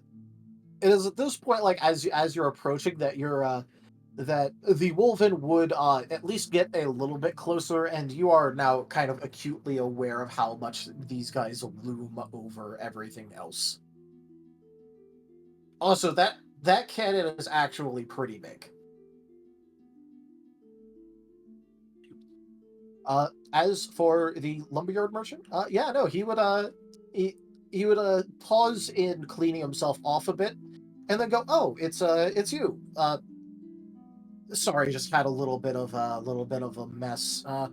Some drunkard came by and, well, caused a little bit of a scene and decided that I needed a drink, and, well, you know those types, once they've decided that they need to celebrate with you, they won't leave you alone until they do." No, well, I hope it was a good drink at least. The drink was fairly decent, yes. Although I would prefer it to be in me than on me. That usually does help, yeah. That is a little unusual. I usually ask for actual wood, but have you had any at the lumberyard? Have you had any call for anybody asking for the sawdust lately? No. Besides the normal people just asking it for tinder. Do you have any on hand? Or bread. Or bread, yes. A little bit of You sawdust. can't prove that. You can't prove that. To quote a previous episode, but I like the bone meal. Yeah. All right. But the merchant would go, well, no, I don't commonly carry sawdust on me. I mean, no, not here at the or at your workshop. Oh, I'm gonna in be that trying. case, yes. I might try to swing by and buy some of it from you. I'm gonna be trying to do some experiments with charcoal dust. It's easier to kind of get the dust and turn it into charcoal than to get the charcoal and turn it into dust. So I thought it might go better that way. But when's a good time for me to come pick that up? My friend, I still do not understand whatever it is that you try to do, but you are a rather valued customer, so I would say you could come by now and pick it up, or you could wait a day and wait until we have a current pile of it busy curing inside and drying out. There was a bit of rain a couple days ago, and it happened to have it caused a lot of the sawdust to be wet. Yeah. Last time I put wet wood in a fire, that didn't go well. It tends to cause a lot of smoke, yes. That's the best part. Well, I mean, kind of, yeah. It also, it kind of sort of exploded and a little bit, and it sort of bent my fireplace. But I fixed it mostly. I'm sorry, did you say that it bent his fireplace? Well, it did cause an explosion. How do you bend a fireplace? Kaboom. Easy. There's some fireplaces have metal bits to them, like metal grating. Uh-huh. Or it could be like one of those stove ones. And F equals MA. I just choose to believe he had a brick fireplace and somehow now it is bent. You never bent Alchemy. a brick wall before, weirdo. Yeah, you can just ask Anyways. Jakovich for that. Only the one time. My sidebar is aside. We'll keep asking about that. It was only the once. And it didn't have to tear the building down at the end. Based.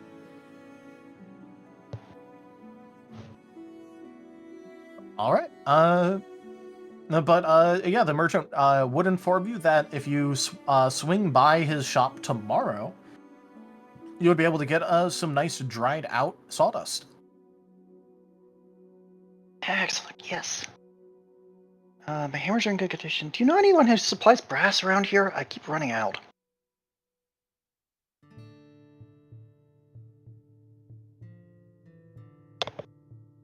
Aren't those the balls that we... Yeah, they're made of brass. You had them processed and turned at least some of them into piles of ingots. Perfect. 100%. Yeah, 100%. The lumber master would have, or if one of the twins told they'd hear this too. But no, the lumber master would have noticed that all of the nails and rivets and stuff that Rose is currently using are all brass. They have an inordinate amount of brass presently. All right. Would the twins like to speak up about it, or are they going to let the? Okay. Oh well, have we got a deal for you? You're just hearing this in your head as the floating Marten just kind of floats down in front of your face. He's got wings, but it doesn't look like he's actually using them to fly. He's just kind of, they're there. Might be at floor level if you're looking in his eyes. This guy's small. Ah. What species is he? He's tiny. Ferret. Ah! Oh no. Hold on. Wait a minute. We've already got 2 Martens. We don't need a ferret. Oh no. Oh god, so Buddhist is Martens literally are towering not over him. ferrets. You successfully triggered him. Nice. Well, I'm just assuming it wouldn't be like, a noble animal. Instead, it would just be, anthro. Hey, they are both they're both fuzzy shenana noodles, okay?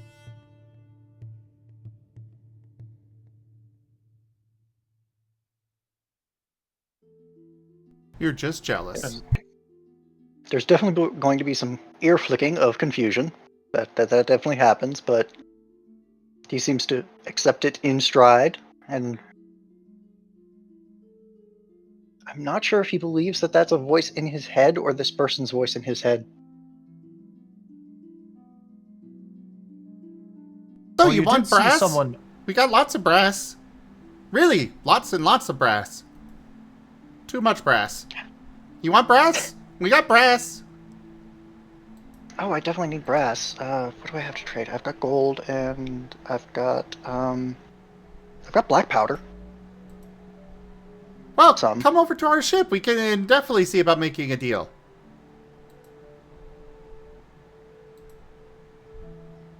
That's probably good. I guess I don't have anything to do today since I can't pick for the sawdust until tomorrow, but I'm not busy. And I did just close a deal on some sulfur. Great. That's not supposed to be delivered until tomorrow. You are being picked up Was it? Ah! telekinetically and floated towards the door behind the Marten. Well, goodbye. I'm supposed to say that right? Yeah, goodbye. And you just leave the hammer though. Oh no, that's coming along as well.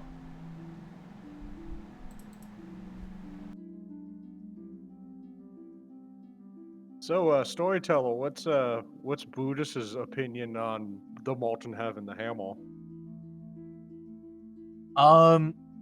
Brutus is more like, well, they came in here with it. Yeah. So, do I risk taking it in case they're not supposed to have it, or do I risk taking it when they might actually supposed to have it? Right, you gave him an existential quandary. Yep. And Is the so, sergeant gonna murder me or is he gonna kill me? yeah. So then, like all good, well-trained wolven, he's going to go, I wasn't told to take back the hammer, I was told to guard this man. Yes. Stairs. Man, Buddhist, if looks could kill, that guy's dead. And he just keels over dead. Well, he's not gonna die quite yet. The poison isn't that fast acting. That'll be funny, though. What happened? I looked at him till he died. Good job, soldier. Quigmoyne's finest. New move unlocked, Death Glare. Yeah. Except he was supposed to be guarded and survive.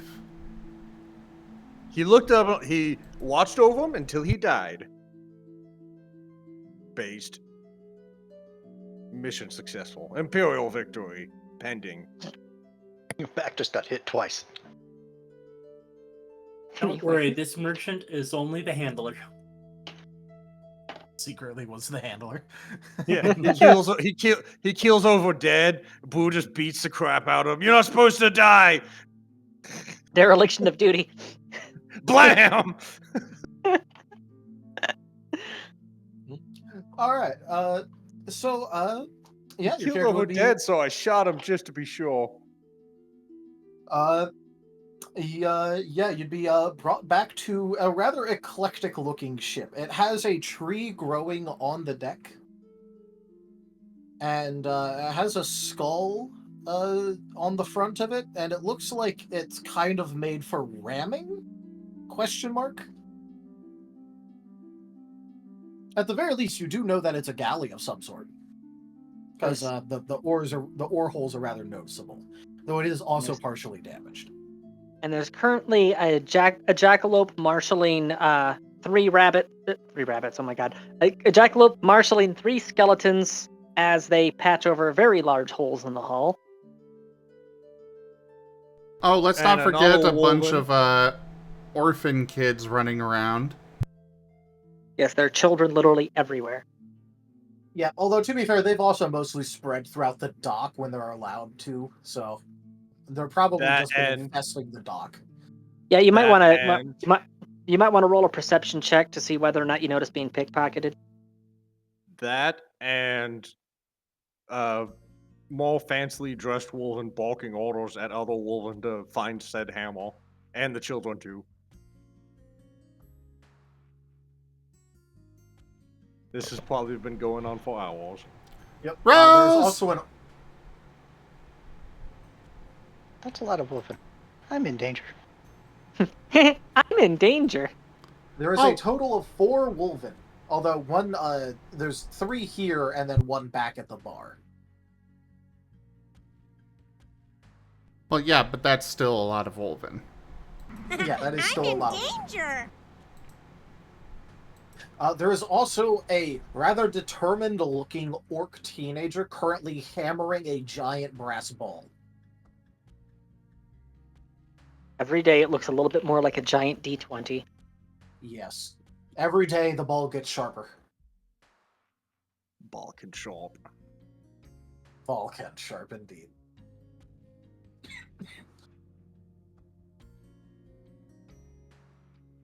He turned to never. Rose! We got somebody to buy the brass. You're buying it, right? We're not giving it for free. You gotta buy it.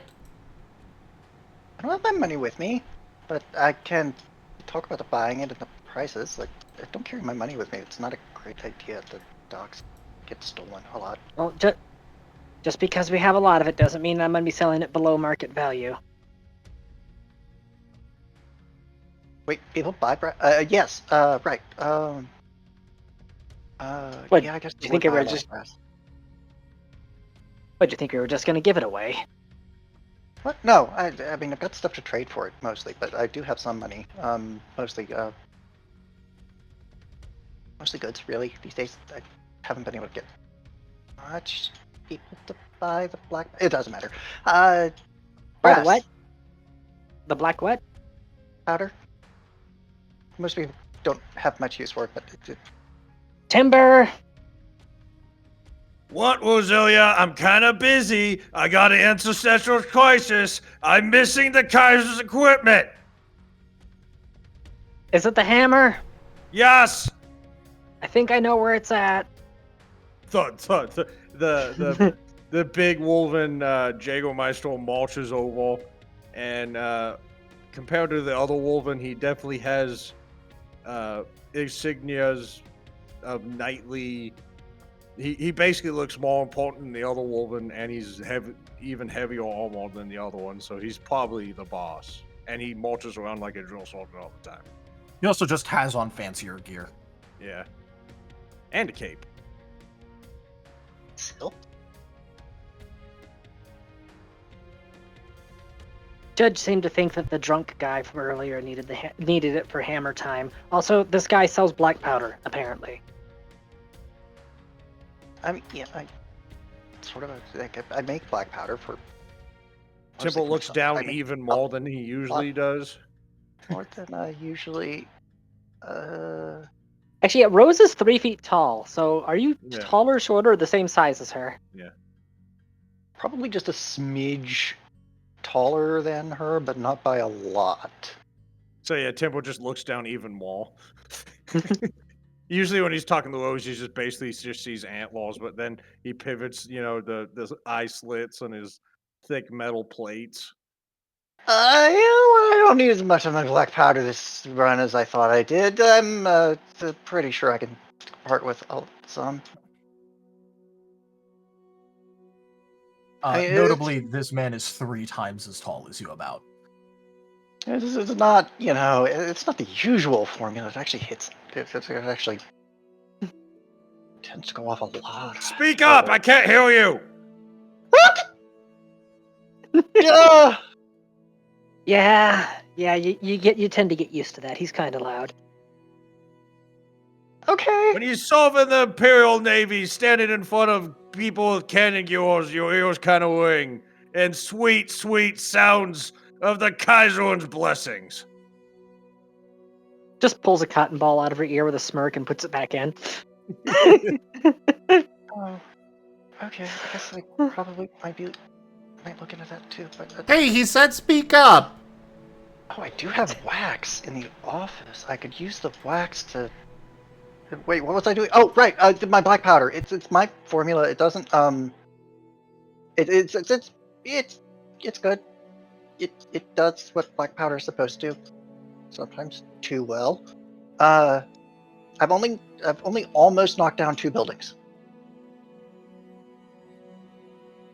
I'll take your entire stock. I mean, I kind of need some for my. Yeah, okay. It's about 5 butts of it. You know what? I could just. My workshop's on the other side of town. If you want to come and Did you say that you have 5 butts of black powder? yeah. That actually might just barely meet our needs for a little while. I mean, I can make more. I just need the. Just Temple standing there. You just need the ingredients. Absolutely terrifying. I bought some sulfur today, so all it needs is a little bit more saltpeter, and I'm working on to see if I can get some charcoal powder to make it good, ignite more. You know what? I can make more. I've got a couple of empty barrels I can fill, but I can make some more. The fact that 5 butts of black powder is enough to meet our needs, quotation marks, for a little while. To be fair, Hey, I'm just gonna let you know. Mandatory cannon day for the Kaisers coming up. You gotta shoot cannons for that. Look, it might be over 600 pounds of black powder, but it's bold of you to assume you didn't grab more of that when you took Alar onto the ship. Yeah. It's already gone. We used it when we fought the pirates. Continuity. Did we find somebody to give competition to Alar? Yeah. I mean, competition's a strong word, but considering Alar's stuff would absolutely have blown up multiple houses without it even being his strongest stuff. Yeah, it's for the sake of reference for new guy here, the Alar, we had to ask him to cut his product so that it wouldn't detonate the cannon instead of firing the shell. Oh, that problem too, huh? He doesn't make gunpowder so much as RDX. He knows how to make napalm effectively. I Well, always it's more told like Blue, napalm. I always told Blue just go full charge anyways, because his cannons are actually Imperial standard. Not these pieces of shit. Kick one of the By the way, cannons. It me goes off. saying that was out of character. Yeah. Just giving the context for the current guy we have mixing our black powder. Yeah.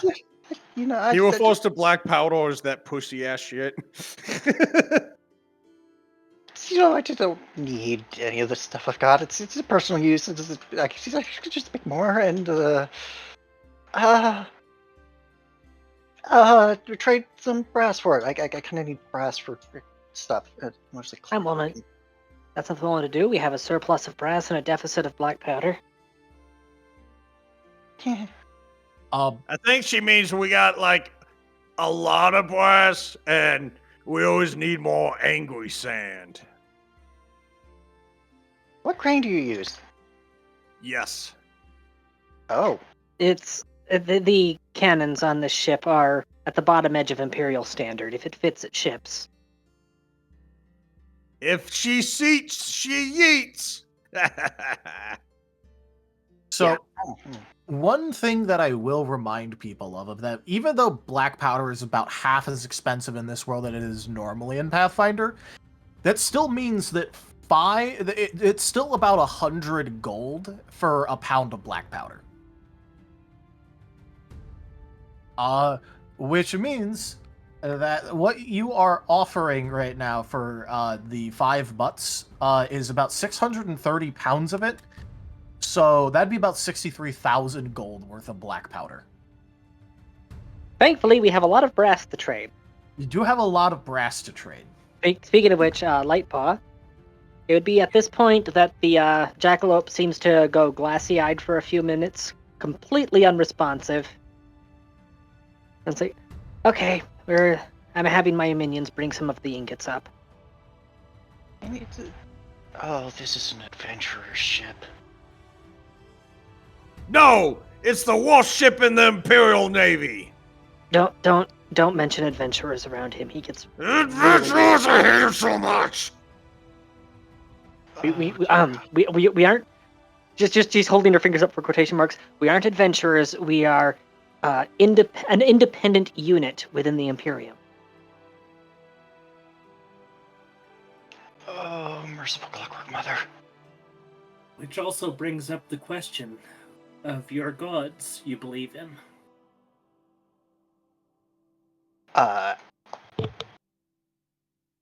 Speaking, actually, mentioning the gods, it would be worth noting that Rosalia is wearing a very visible collar with a very large pendant with the symbol of Hades on it. Like, it's specifically large enough that she can't hide it under clothing. It is a bit bulky for her, yes. I'm not sure about the deities in this setting, but if there is a Bri, it's Bri. If there's not a Bri, it's someone who looks a lot like her with the serial numbers filed off. Mother of clockwork and invention. Untraceable Bri. Black market Bri. Bri off. Whatever, I already assumed you're a heretic. Turns out I was correct. Chalk one up for another Imperial victory. My perception never ceases to fail. I'm glad I've forgotten to drink anything today. Do not correct the double negative, please. I didn't plan to. So, Rose, if this guy is full of black powder, does that mean we need to conscript him? No. Maybe. No, we don't need to conscript people at every port that we visit. Okay, I'm sorry. I'm not like Chemo who just dumps a bunch of kids. At least I'm getting people who blow things up, which is like a kabajillion more times more better. I didn't try to blow things up. I'm gonna shut up now. Captain, are you trying to replace us? No. I'm trying to get more people because I am on global conquest mode. Right. Lightpaw, for the sake of reference, I just posted in media sharing. That is what Rose looks like.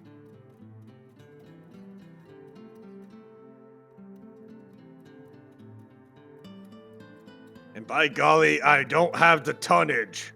I need more DACA. Mucho gunnero. More cannono, more beto. Are they like the ones that the very tall gentleman in the tavern had? Oh, that was Brutus. He's currently on bodyguard duty for the lumbermaster. Yeah, I bet that guy's like feeling the weight of the Imperium on his chest. His heart slowing with every possible moment as Brutus stares into his soul and he dies. By which Timber means he's as safe as he could be right now. I think he's feeling the weight of ale on his pants right now, actually, but... I like how both Timber and Rose just committed acts of foreshadowing. This is a narrative device that will help us later. Yes. Ding! Well, oh, well, if anything does happen to the merchant, we do know a late-stage healer who could help. Oh, I hope nothing happens to him. He's one of the best suppliers of timber on the island. Gar, The I'm term the best is supplier of me on the island because the Kaiser named me Temple. Gar. The term is necromancer, not late stage healer. Well, I don't know how good this person over here on our ship is gonna take to that, so that's why I was hinting that way. You know, I don't think I'm in a position to judge right now.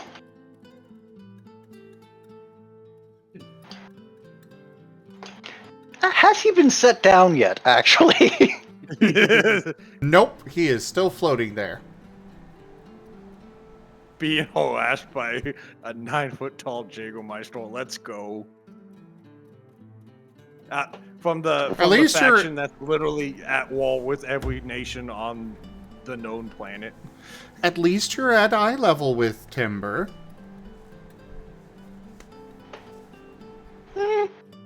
That's a long way down. And looking forward doesn't help either. You're looking into the eyes of the most zealous man you have ever met. Which are slightly purple. Since discussion's been going on for a little while, I would say this is about the time that Billy and Sycamore are coming up with several very large brass ingots. Did you cast those yourself? We had help. I let it Yeah, stand yeah. away.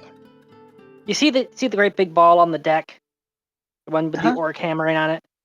Yeah, we found like a dozen of those. Oh, I caught a couple of them. Yeah, he Caught actually did. He caught one of them mid-flight. We fought a was it a brass giant? Yes. It was a big dude, but not as big as my ego and my faith in the Kaiser. Light Paul, just No for chance. reference, that ball had a radius larger than you are. And we're all saying that Timber caught one mid-flight. Those things had a 4-foot radius, which means it is a pure sphere of brass, 4 foot in diameter in radius, so 8 foot in diameter. It's as tall as a human, and then some. caught that? Even I was impressed, actually. Like, I was expecting him to at least slide backwards. Caught that? Caught that? I think Throw. you broke him. It- Yeah, a Okay. giant threw it at him. Yeah, if there's one thing you need to know about Wolven, we're made out of tough stuff. Oh my god, I just realized something. If this was us shortly after departure from Damatolatar, that means currently there would be a giant's ribcage and a giant's skull sitting on the deck, halfway incorporated into a clockwork tank.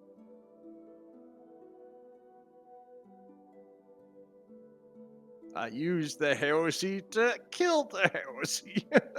Giant parts on the ship. Do you There's have no a way you wouldn't notice the workshop massive rib. on the ship? And do you have a furnace on the ship? I have a fully stocked workshop. I believe in having every tool available to me. Wait, we're the ones that insisted on having the furnace. And Well, the you forge. insisted on the furnace. You insisted on the furnace. I insisted on the fine work tools because I'm not going to try carrying out my hobbies with, hammers and knives. I have That's what I standards. do. Hammers and And knives be have their careful. place. Be careful of the dragon on the ship. I mean, hammers and Oh knives yeah, have their our place. son is he's very friendly, but you do have to pay him tribute. What? Guys, look at this poor guy. He is about to explode from trauma. Maybe you're expositing a little bit too much on him. The Jägermeister in me wants to break him. You're already halfway there.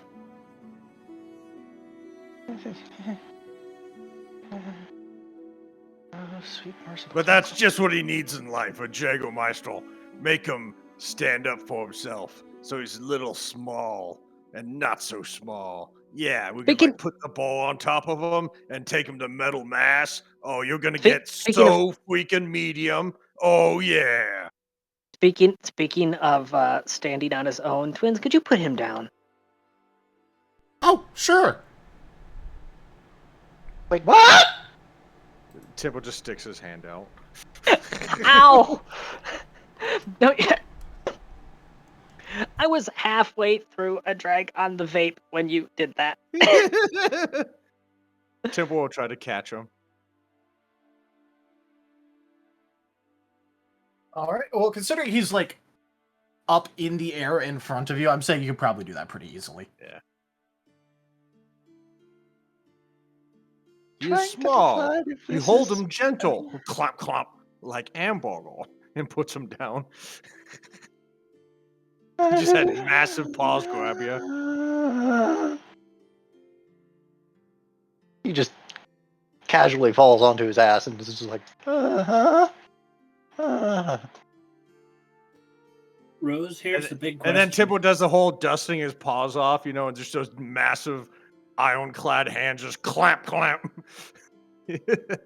Mission Did you- accomplished. Did you make sure not to put the bronze in the pile of the dragon's hoard? It's brass, not bronze, and I specifically made sure to store it away from the horde, specifically for that reason. The dragon I recently did had... give. Oh, good. I was about to say, I did specifically give him one of the ingots so that he wouldn't feel left out, though.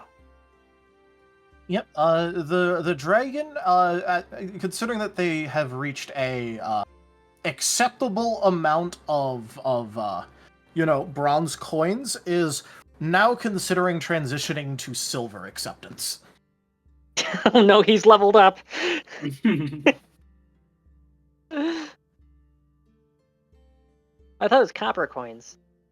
Or copper, yeah, sorry. You know what I mean. The smallest coinage to second smallest. Just wait until they get to the moody electrum phase. That's the equivalent of teenage for a dragon. Yeah, the electrum phase where it's like trying to say you can only pay me in $2 bills. Yeah. Everyone knows that when dragons mature, they start only accepting gems and artwork.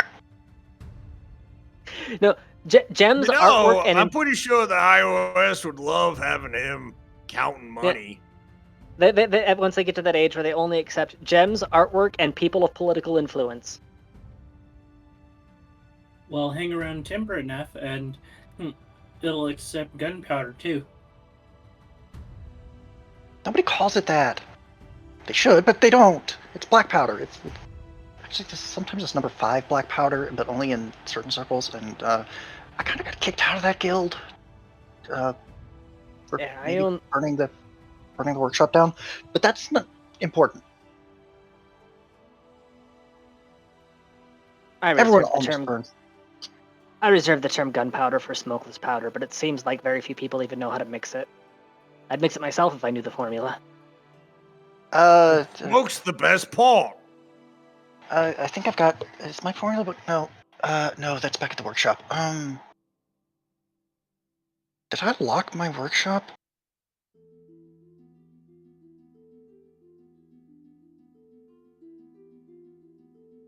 Did I lock it in? Alright, well, here are the ingots. I'm sure the twins are all too eager to lift large objects around. I have ship repairs to get back to. Tempo takes his hammer back. All right. Light Paul, about how many ingots of copper would your character be interested in? Brass.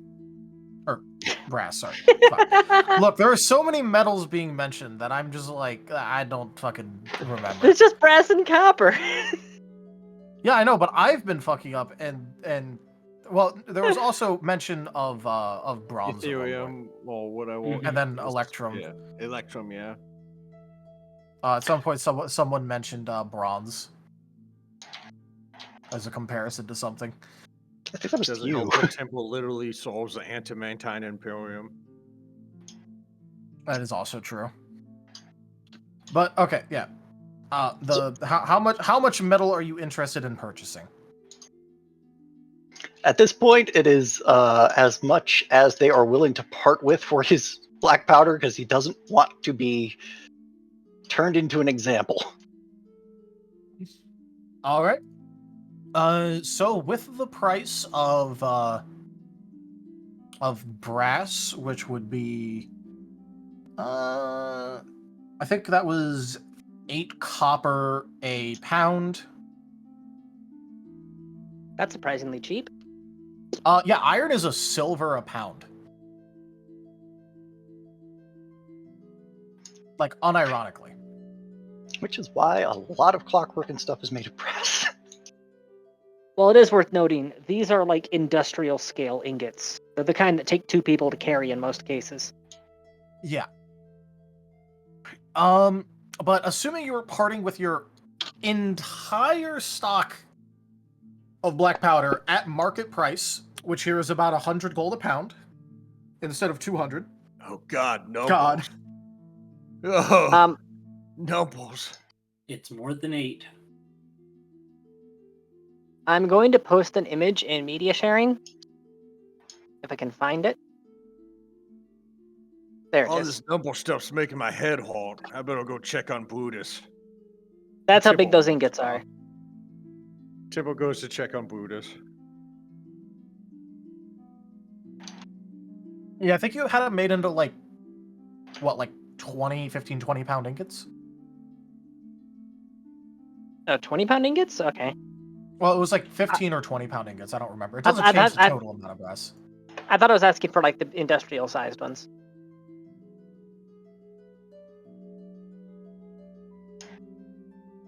By the way, they're bigger than you are. Well, I mean, a 20 pound ingot is still, like, you know, the fucking big. Yeah. Carry on. Okay.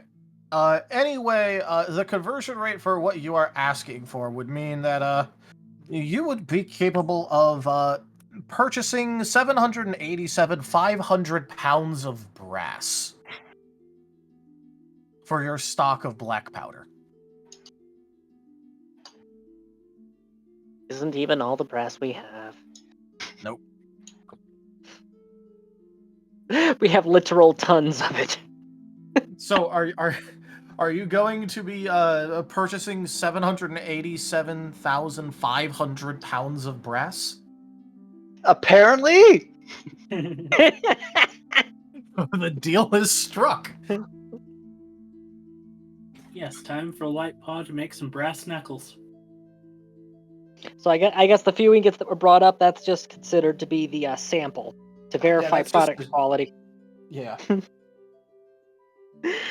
Turns Little out later, vial you of- know, if he doesn't join us, he just shows up later in a freaking mech suit. I used, yeah, clockwork mech. I used the brass.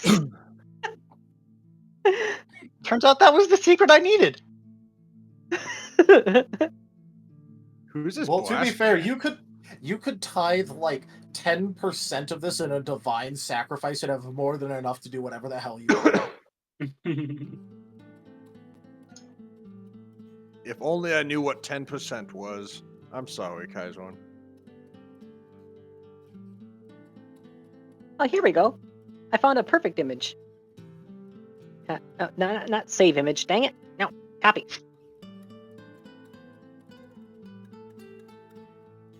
There, posting it in media sharing. Literally, that's just what they brought up from below decks.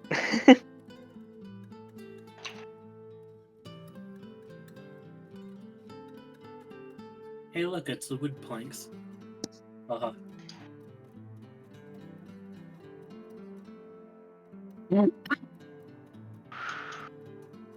Oh, I'm not sure if I'm.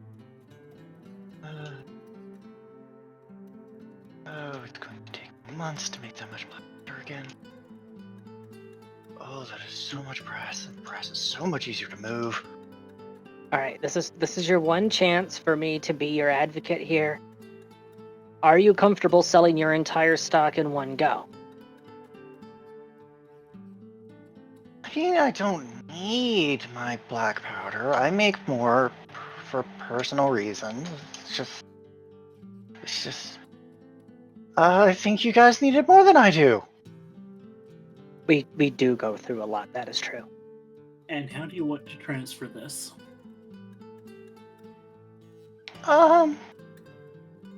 Does anyone have a map of the town? I can just point out where my warehouse is, and if we can just. We Porters. we only visited this port for repairs. We haven't even been here before. Okay. You know what? The port's porters know where everything is. I will. We can work with the porters. I'll pay them. How about we use our construction crew over here? You'll just have to pay them a little extra. They like Sure. eggs. They like Sure. being paid in shiny things and sugary sweets. I have some of those at the workshop. Shiny things. People sometimes have to pay in shiny things. I've got a couple I can part with. I'm sure. And you said your workshop's on the other side of town? Yeah. You know what? I can take I can you race you there. Any Did you know where excuse to go fast? is and if you had a map it'd be a little easier, but you know what, I can just if you have some paper I can just sketch one out really quick, and then we can yeah, if you just move the ingots there, you can take all the black powder I've got. It's not a problem. Not a problem. Speaking Is that of, Is that a vehicle?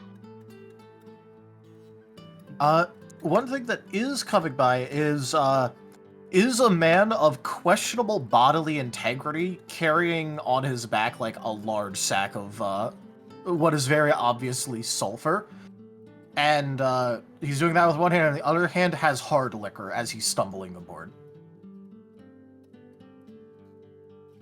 Welcome back. Wait, I But thought I again, bought his. This The is entire- Alar. This is a Lar, who is a black powder enthusiast, let's say. And he is going to salute everyone aboard with with one hand of the booze. Notice he has the booze again and take a swig before stumbling below decks. That Lar, jerk said I was buying his entire stock. oh, you already ran into a Lar? What? No, the sulfur merchant. Oh. No respect in this town. Well, okay, just again, devil's advocate. You might have been buying everything he was willing to sell, but Alar has a very unique personality. He can often convince people to part with things just to get rid of them.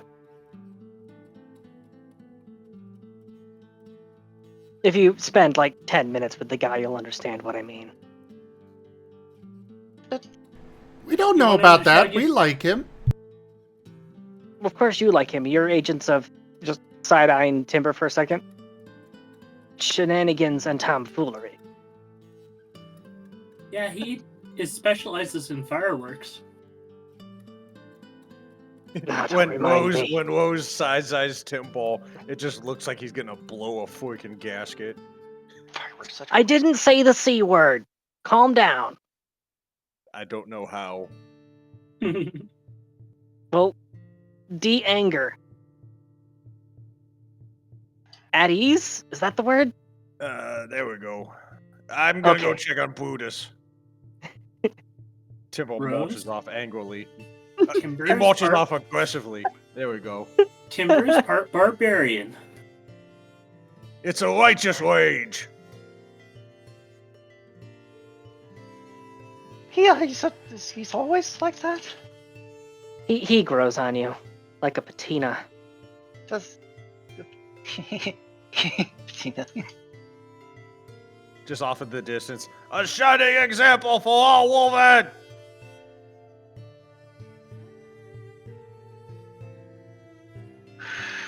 You don't know how What he are you holds you. saving? You said you needed repairs, right? I could.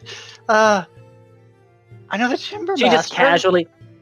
casually points towards the still gaping holes and scorch marks on the side of the ship. Right, yeah. You think guys this are is bad? leaving. You should see. You think this is bad? You should see the other guys. Might need a water breathing spell though. Oh, and I'm telling you where my shop is. Relax. Relax. The guy that normally robs people is off on other business right now. Your shop's fine. The kids, on the other hand, you might want to keep an eye on them.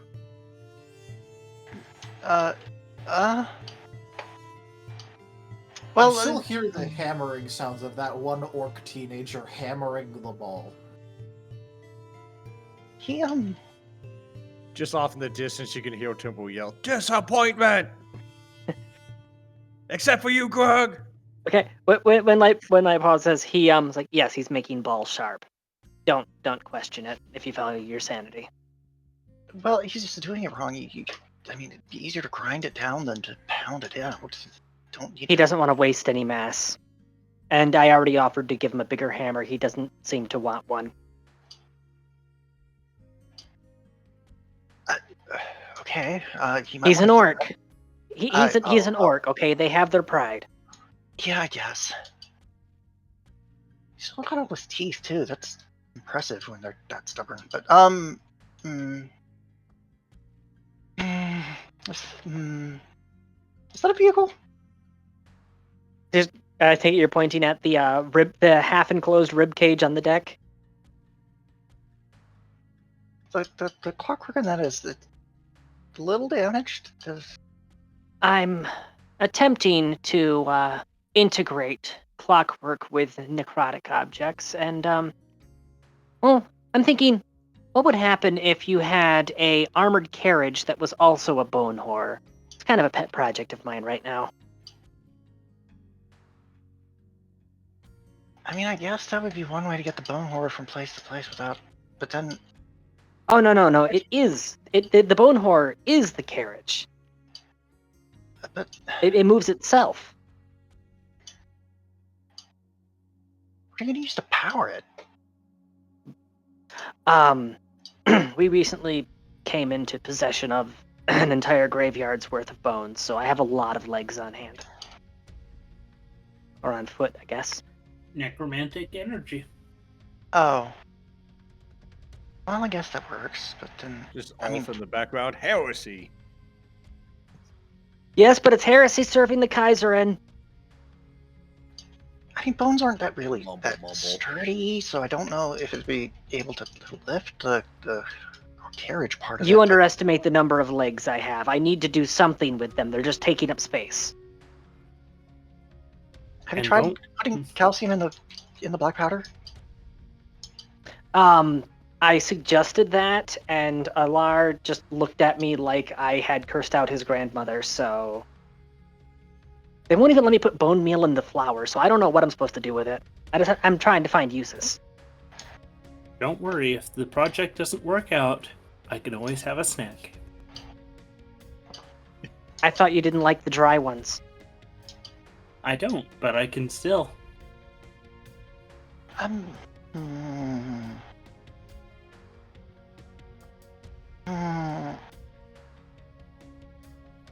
One hand is hovering over the sketch pad. Like a female or something. Oh, how is that put together?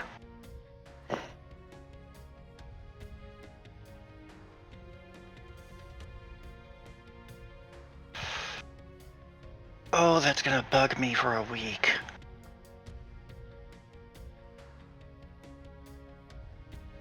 Why was I here? Where am I? You were trading brass and black powder. Why do I need black powder? I've got plenty. Oh, right.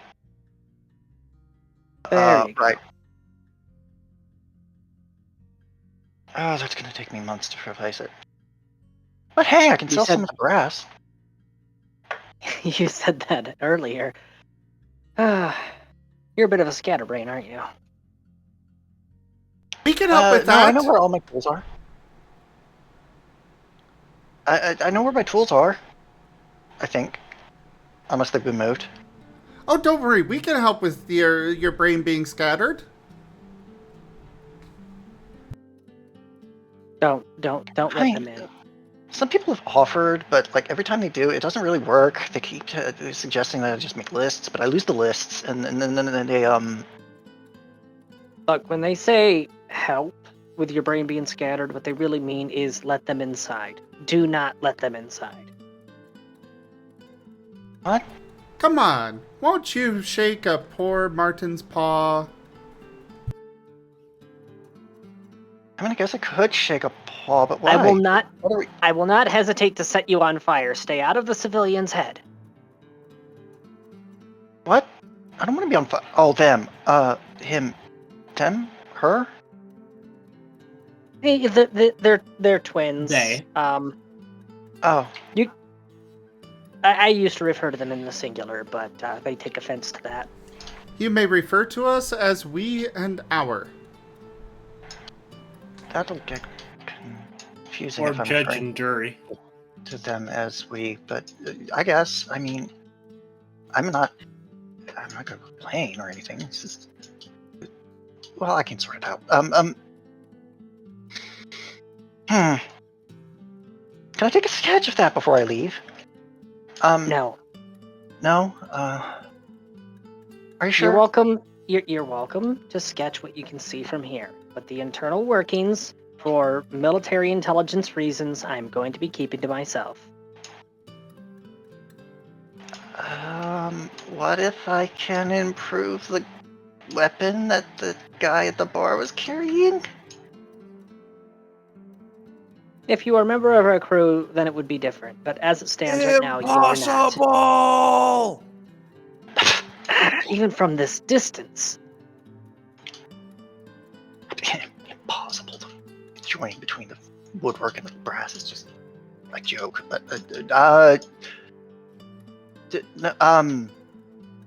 okay. That's that's fair enough. And oh god, I don't know what I would do if I got to be on this ship. Oh, but that clockwork. Oh, but the clockwork. Black powder, brass, trade deal. Oh, right. I can show you where my workshop is. No, but you need my warehouse, not my workshop. My warehouse would be where the black powder is. Can I keep the barrel? No, that would be stupid. You can have the barrels. I can buy more barrels. Don't Make worry, we more can barrels out of the unload all brass. your workshop if you want. Look, you could take some of the brass, pound it into sheets, make barrels out of those. Just make sure to coat it with wax in order to avoid sparking risk. I mean, yeah, you also need to. Well, I guess you could weld it into a barrel, but that would be a waste of brass. It would be very heavy for the porters too. They'd be mad at me again. Oh. Weakness! They're very small barrels, but then those are more like bombs almost. But not if I don't put a wick. But then how am I going to get it open? But then All right. Unfortunately, in interest of time, I think we're gonna have to call this audition done here. There's a reason I was starting to keep nudging him towards the go. I was noticing the clock. Yeah. Leave. Get out of my face. We still do have 2 more people to go through, so yeah. yeah. We'll definitely start leading some people in the direction of the warehouse for the trade. Well, at the very least, I got to harass him, and I am happy. You got to harass another small creature. I mean, most creatures are small by your standards anyways, but an extra small one. Yes. Anything I can do to put the fear of the Kaiser into their tiny little hearts. Well, Lightpaw, thank you for joining for this. We'll let you know what we decide. Thank you very much. I will just go ahead. All right, then let's see who's coming up next. Sky says that they're not in great shape because of an ear infection, so they're also fine with doing it next week. Well, that's fair, but, like, I was planning to still get you tonight, Sky. But we'll I'm see just who's letting you know up what he's done, next. chat.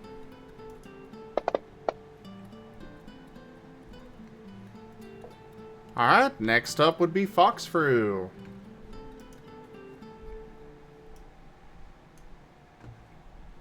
Hello there. Hello. Alright, it's your turn. I'll go ahead and let you take over here, Taldarius. Yep. All right. So for first question is, do you have a character, at least like archetype, as in personality, in mind that you are thinking of playing? I have like a whole ass character. All right. Well, I don't need to know anything like class or anything, but like general details of it would be nice. Kind, obviously. Oh, disgusting. Very patient in how they view the world. Oh, Forgiving let's as just well. get rid of them already. Oh, Looks like we got our next Wolven. oh God. Kind and patient. Definitely. Basically, they will look at the worst person in the world and go, "I can fix him." Don't worry. Yeah, the we're party gonna knows- eat you for breakfast. The party has and knows many absolutely awful people. We are all awful in the eyes of the Kaiser. So say hello to our necromancer. But okay. So, another question is: have you been watching the previous rounds? I watched the last round. Okay. So, in that case, you generally know what the setting is for this, and you know kind of what happened, but obviously your character would not. What sort of, at least, the current or previous profession would your character have? Some kind of, damn it, what's the word? Like, you know how a cleric heals people? Yep. They're Well, I that, but not a hurt people. cleric. They're that, but not a cleric.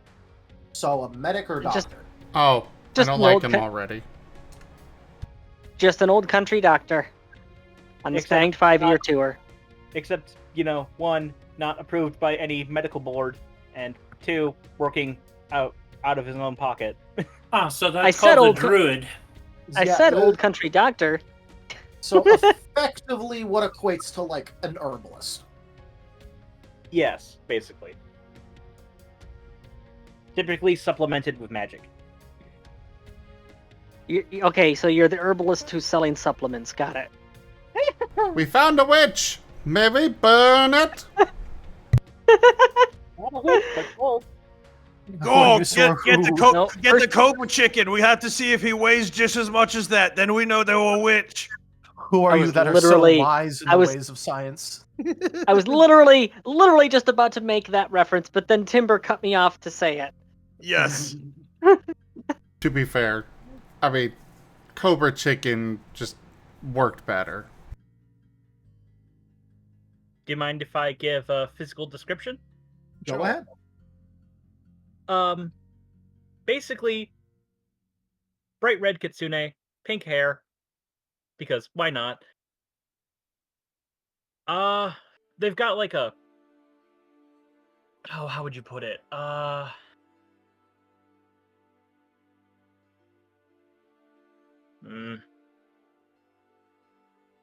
I had the whole thing in mind and then I just lost it. I'm sorry.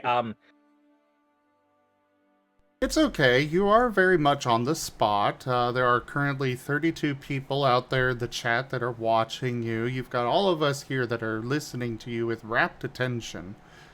There's only a Quite lot of literally here to pressure. judge you. Yeah, I mean, my characters are I'm- literally named judge and jury right now. I Don't worry, am I'm the ignoring the executioner. fact that this is streamed, so. Alright. Don't forget. Hi, chat.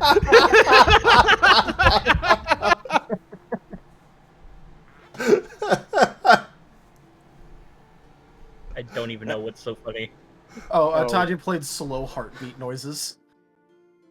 Well, I can't hear them. I don't think he could hear them over his own heartbeat going that way. True. Anyway, Who put the microphone up to my breastplate? Just, You know. leather minorly enchanted to kind of match the color scheme of where he is.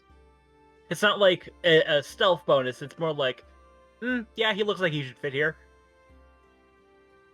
Okay, so like either a cultural thing or like a oh hey, this place has like a very muted color scheme, so it's like, you know, more of like a gray. Yeah. It's his fur remains the same color, it's just his armor that changes. All right, that wouldn't exactly be a problematic thing at all. So go ahead. Defining feature, both of his arms are completely black, as if they had been exploded on. Oh, we're very familiar with that affliction.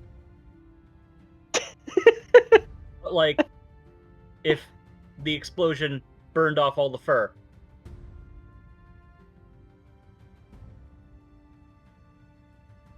All right, so like, you know, bare arms that look like, you know, possibly a bit charred. More like they were on fire for a long period of time. All right.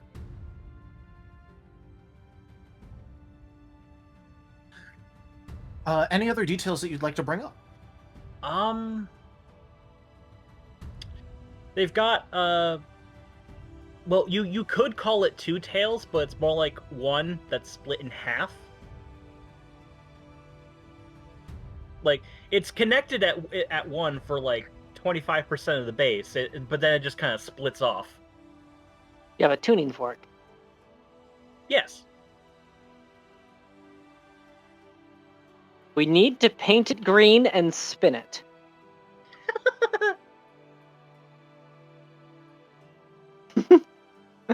Points for anyone who gets that reference. Yeah, points for anyone who gets that reference.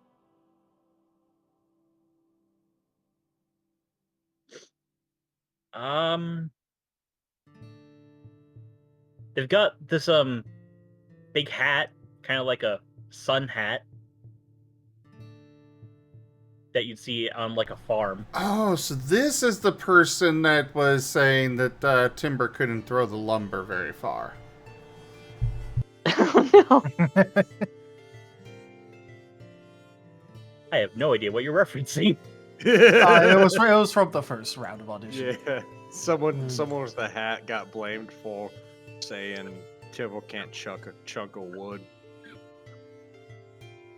Proved them wrong, even though I didn't know who it was. Whoever it was, they were wrong. Of course. Imperial victory. Just racking it up today. Another thing, personality-wise, they typically go around looking for hurt people to, you know, fix up.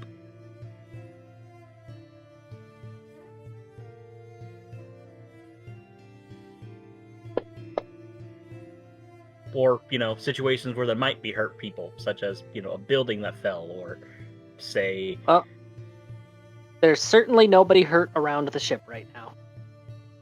Rose is being a very good head carpenter. You sure nobody's hurt? I think Oh, no. Martens are hurt. Only emotionally. Only emotionally. That's why she's got the really hard liquor, you know, for the internal wounds. The 14 points of damage or nothing?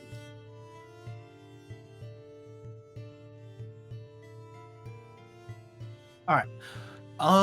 Well, at the very least, there would be a ship that has come into port very recently that is damaged like it has been in a battle. Obviously, he would have heard that through, feelers, people he's helped, that he's just asked for a small favor in return, but nothing much else.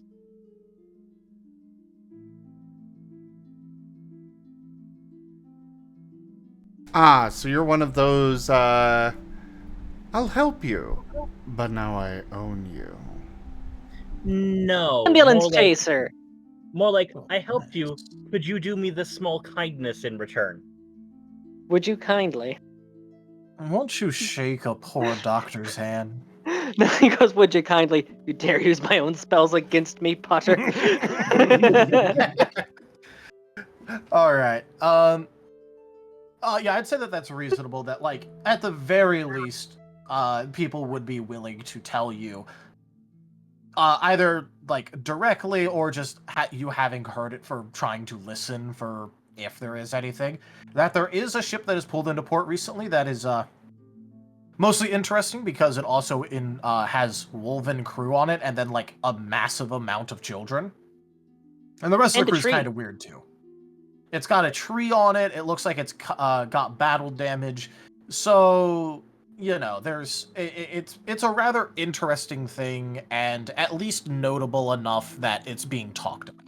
You could tell their main characters from Horizon distance. At the very least, yes, you would be able to probably guess. This sounds insane enough that it's probably an adventurer ship, although it's a bit weird that there's also so many children there. Eyes gleaming. Someone needs to make sure the children don't get hurt. They're the future generation. Wait until he finds out that Tim God. Burke refers to them as conscripts. I can't tell. I can't tell if this is altruism or avarice, and that concerns me. I don't understand that at all. That's the word I was looking for. Altruistic. Altruistic jobs. That's what basically they tried to do. Alright, heroic jobs, gotcha. Let me lay on hands. Flavored as cure light wounds. let me cure light wounds. Flavored as lay on hands. Just puts hand on shoulder. Whoa, you no are touchy. healed. No touchy. No touch. It's okay, I got lay on licks. And that's why no touchy.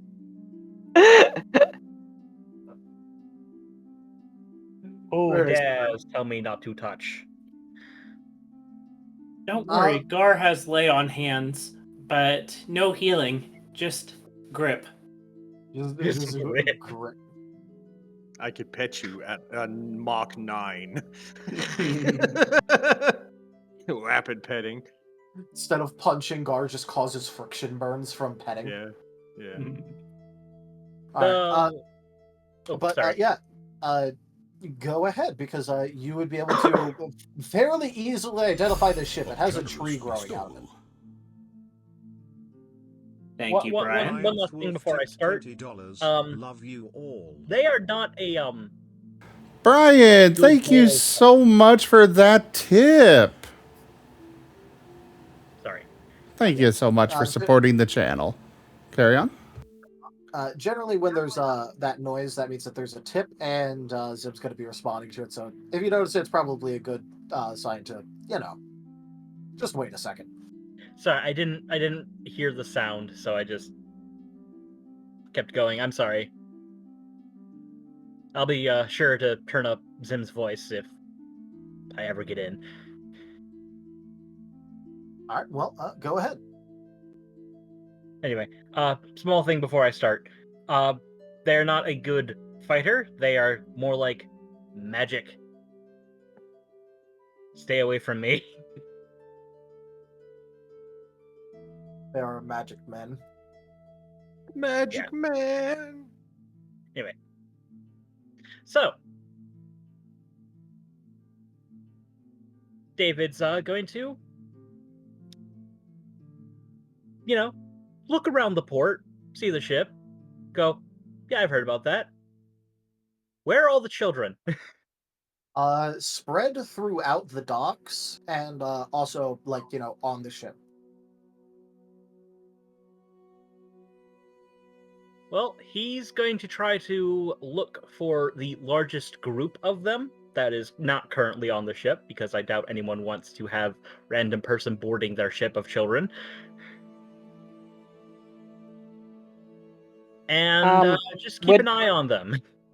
Tell Darius, considering that Rose and Sycamore have been going out of their way to hold like lessons and stuff for the kids, general schooling, would any of them be participating in the carpentry for repairing the ship?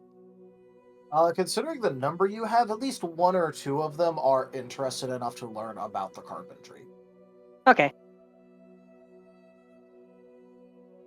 As for the largest group, the largest group would probably be a group of children that are all like, together and like looking at something that's like written down and talking in the tone of children who are probably going to do something, but they're also kind of not sure if they're going to get in trouble for doing it.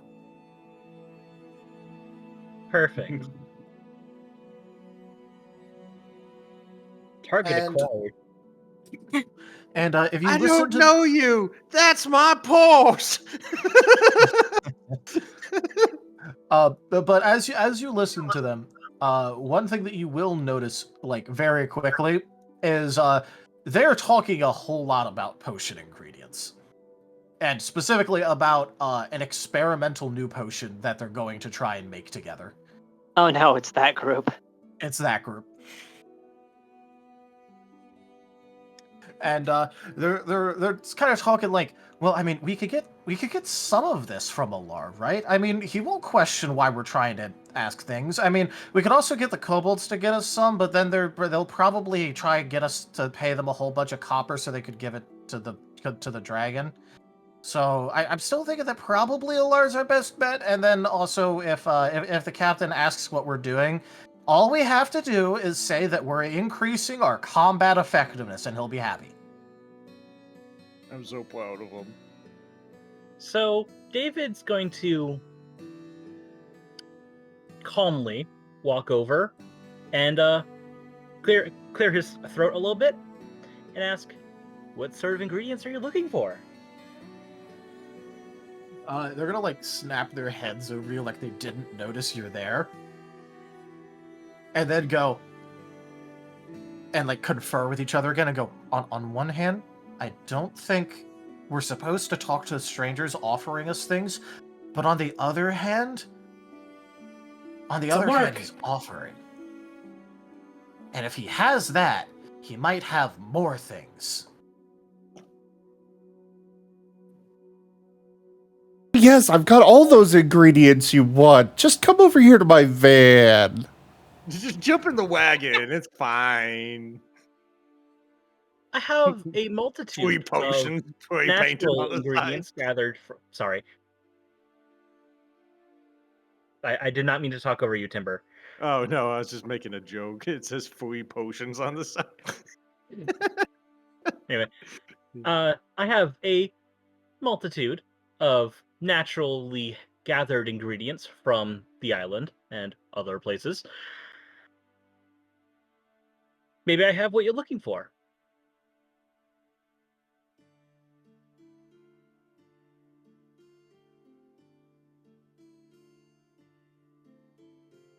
Okay. So, oh no, this one. Okay, maybe not ask for that one.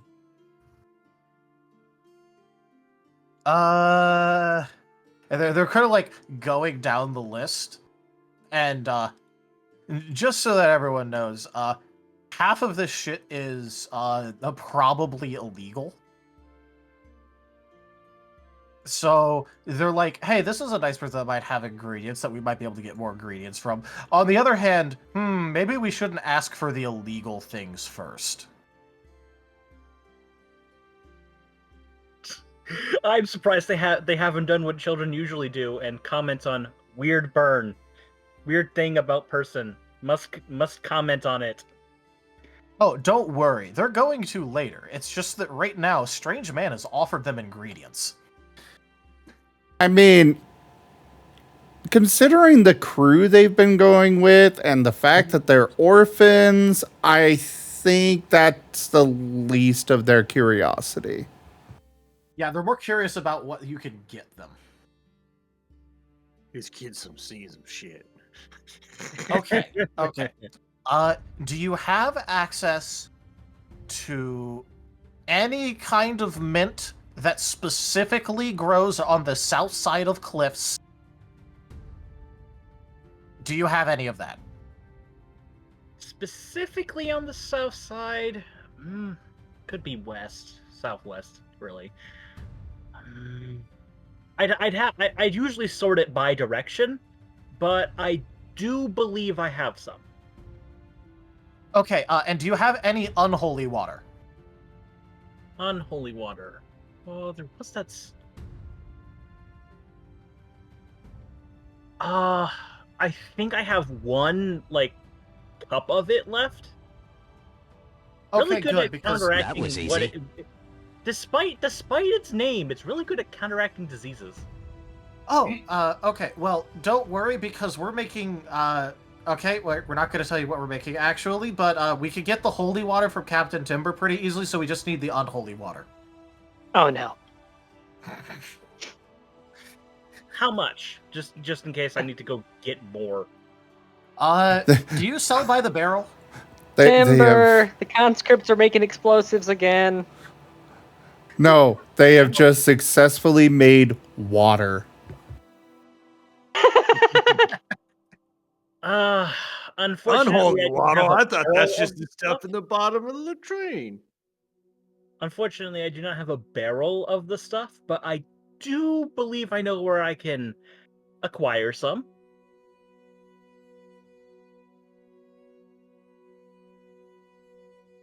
Okay, and then it also, if you have any amount of anise, we could also use that. Any amount of what? Anais. Anise, however you... Anise? However the kind fuck of you herb. pronounce it. Anise. Anise. Oh, I'm quite familiar with anus. Yeah, I'm sure you are. He who. I get the feeling that you're trying to make something illicit. As long as you do it safe, as long as you do it safely and not use it on people who have done you no wrong, I'm okay with supplying you all of this.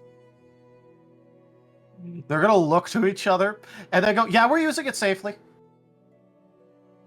Doubt. Man, I can't wait till Temple starts marching back with Buddhas. I was actually about to have that happen. So are you going to collect Brutus from his duty, or are you, I'm going to collect him from his duty.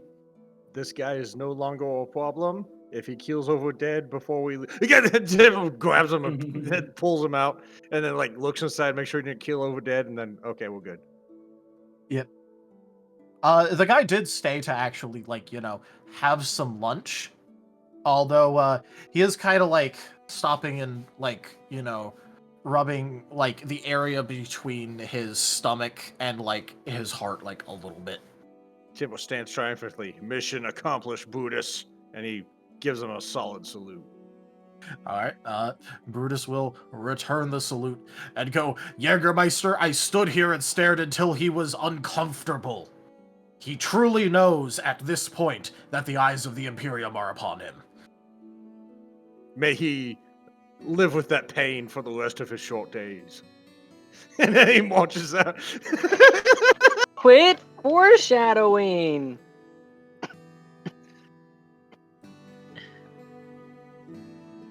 Why do we get the feeling that that one specific guy is just going to keel over of a heart attack? Oh, it's because he was poisoned by auditioner number 1. It's because he is going to keel over of a heart attack. He is going to keel over dead. Yeah, auditioner number 1 is planning on building an assassin character, and the lumberyard overseer, whatever guy, is his current target. We've been making jokes about foreshadowing the guy's death since then. I mean, to be fair, Wolven would do that even if he wasn't poisoned. Yeah, that's just how they talk. They just do that, yeah. They just talk about everyone like they're going to die by their own hands. Yes. Yeah. Neat. To be fair, they also specifically comment about how their death is also inevitable, and they hope that it's soon. Canonically, for the entire first month after Rose met Timber, she kept referring to the Imperium as a death cult. Huh.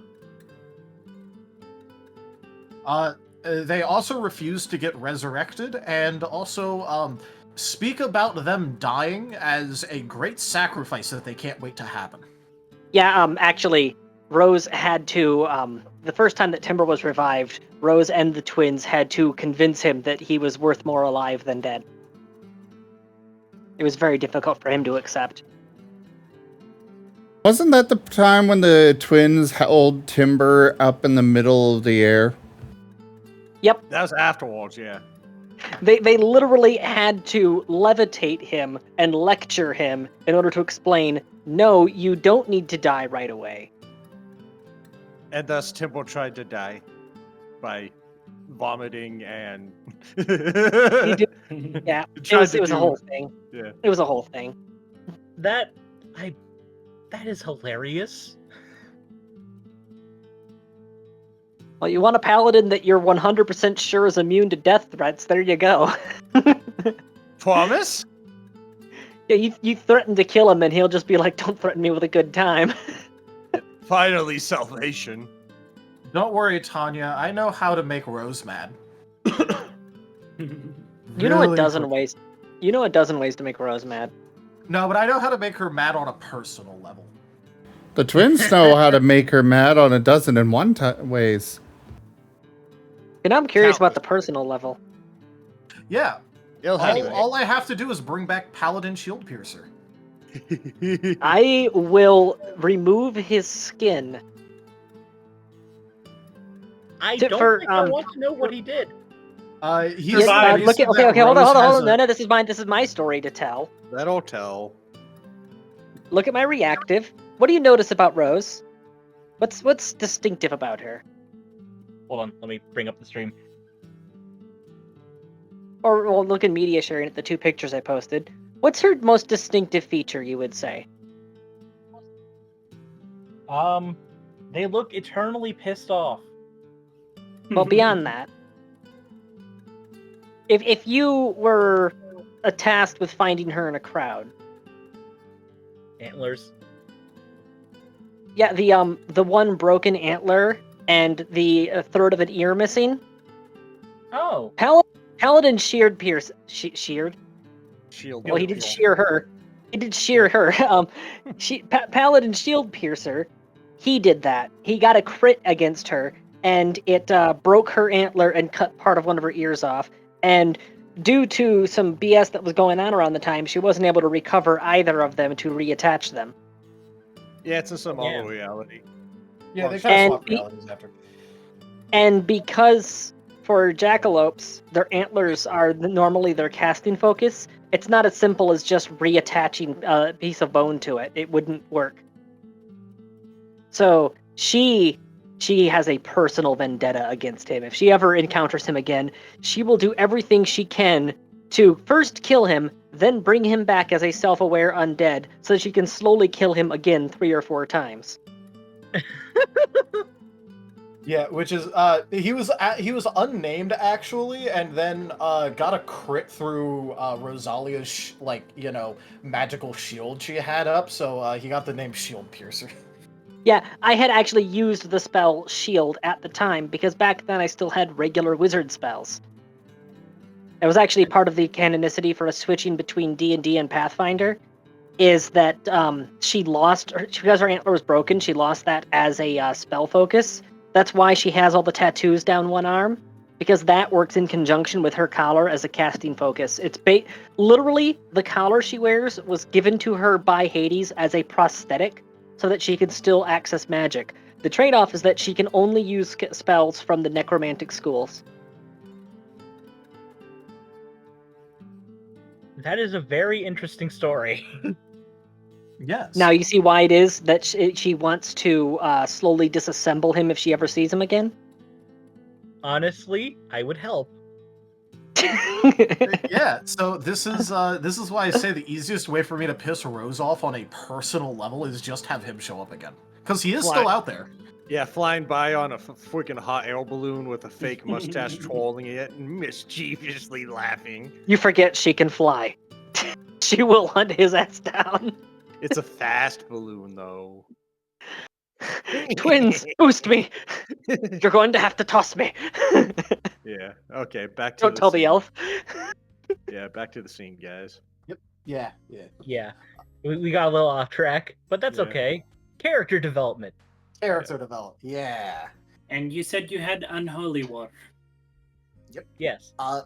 So they are going to be very, very much so hoping that you're actually able to deliver on what you said. They have asked for an entire barrel of unholy water. So, unfortunately, I, personally, cannot give you the holy water. However, I can tell you where you can acquire it. For free. We like free. I can feel the strings attached to that. All that it requires is for me to see your workshop.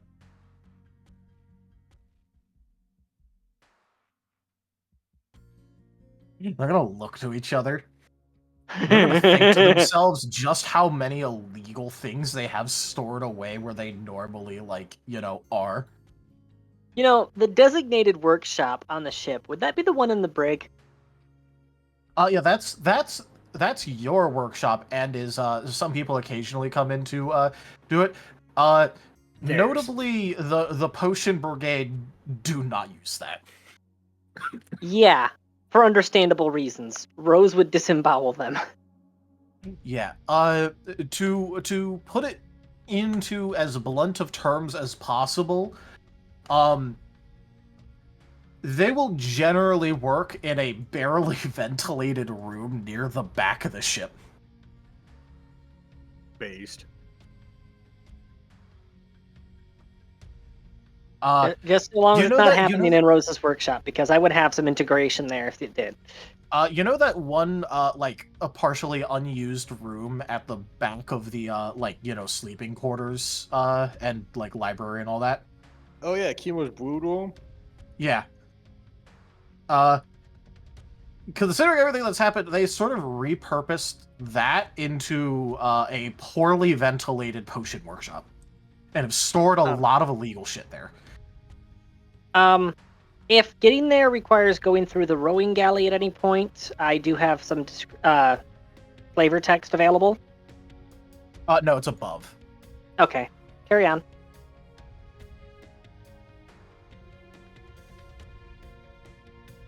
But they are going to look nervous at each other, and then go, I'm sure we could get unholy water somewhere else. Unfortunately, not with the level of security. I know.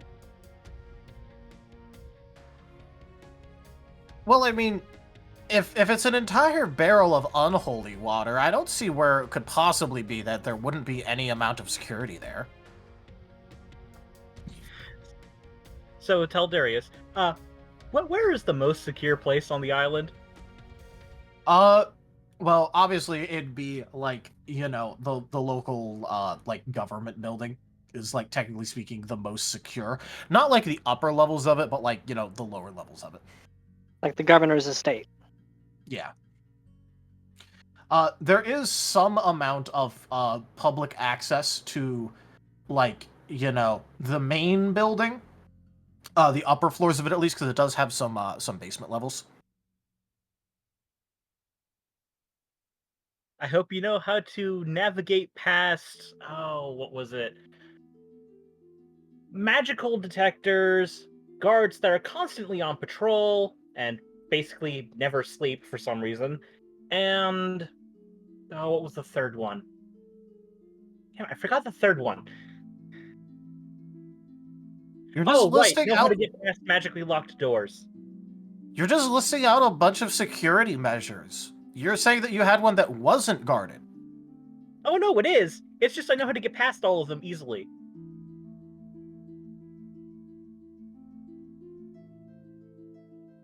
I was going to tell you how to do that.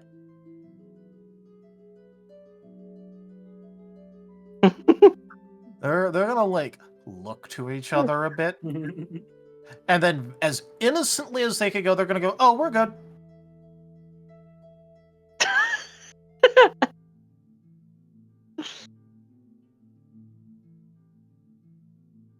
They've been learning. Moriarty taught them well. What do you mean you're good? You were just saying how you needed it. Yeah, but we could probably get it from somewhere else. The art of the deal. The art of the steal. Look, if you don't want to show me your lab because it's full of illegal materials, I don't care. I just care about safety. One of them opens up their mouth, and then the other, like another one, like quickly like, slaps him on the backside of the head. Because that one was about to say, "Oh, don't worry, our lab is very unsafe too."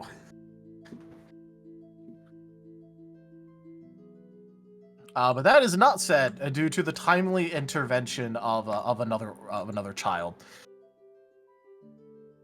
He's just going to stare at that one child for an uncomfortably long period of time.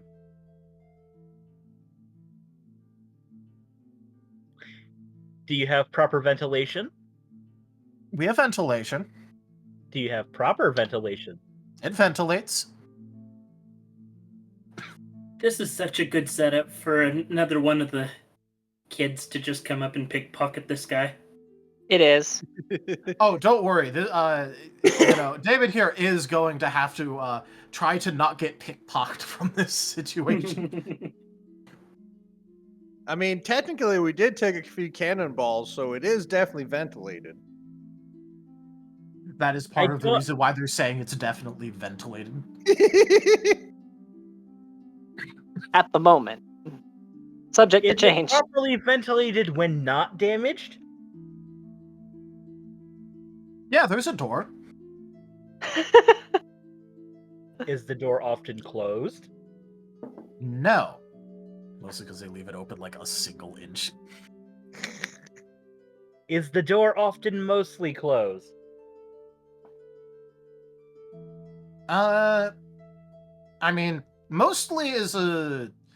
I mean, what do you count as mostly? Anything less than 25% of the door being Well, yeah, open? doors are normally closed, yes. When you're not using them, a lot of the times you leave them closed. Oh, God. You are walking me in circles. You do not have proper ventilation at all. Wow. Tell Darius, look at chat. Like I was saying, come back with a war.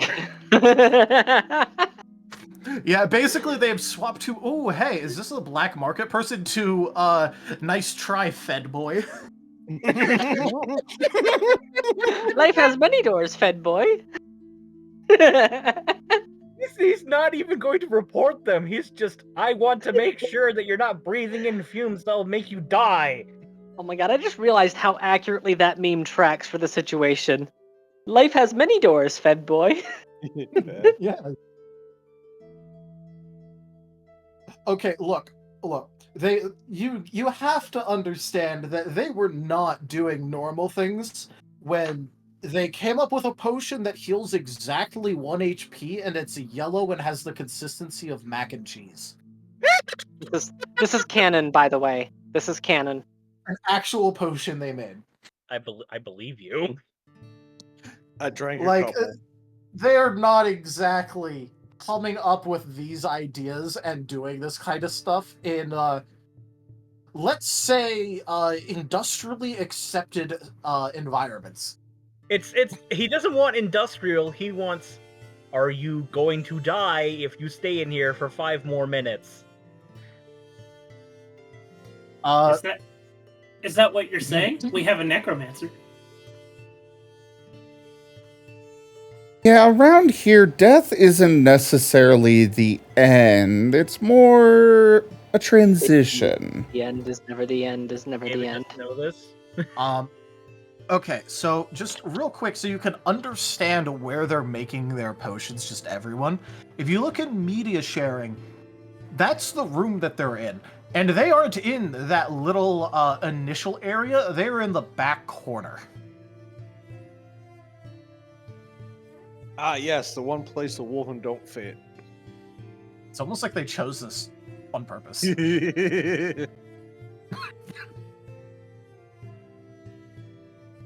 So, you know what? Yeah.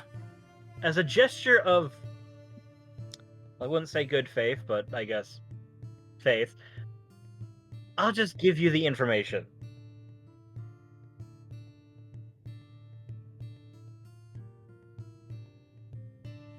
That gonna make you happy? Maybe. Okay, I'll take that maybe as a yes.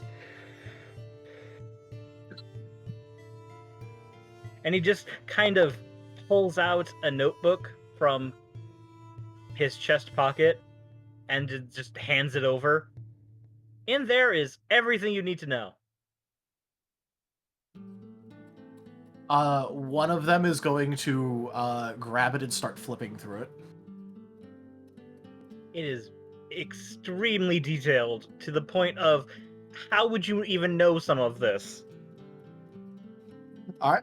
They're not actually like reading through. They're literally like flipping through it. Oh. It is also very big and full. There are bits sticking out as if they were taped in.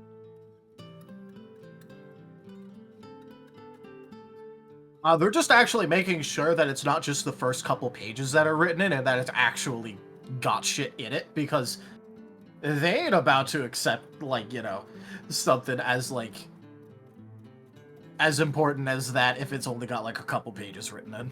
No, it is full. Full to bursting, really. Alright.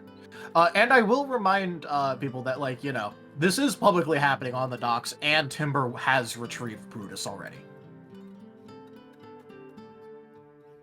You hear two heavy boot steps clunking along right behind you. Alright, hold on a second. Boop. Where is it? There it is.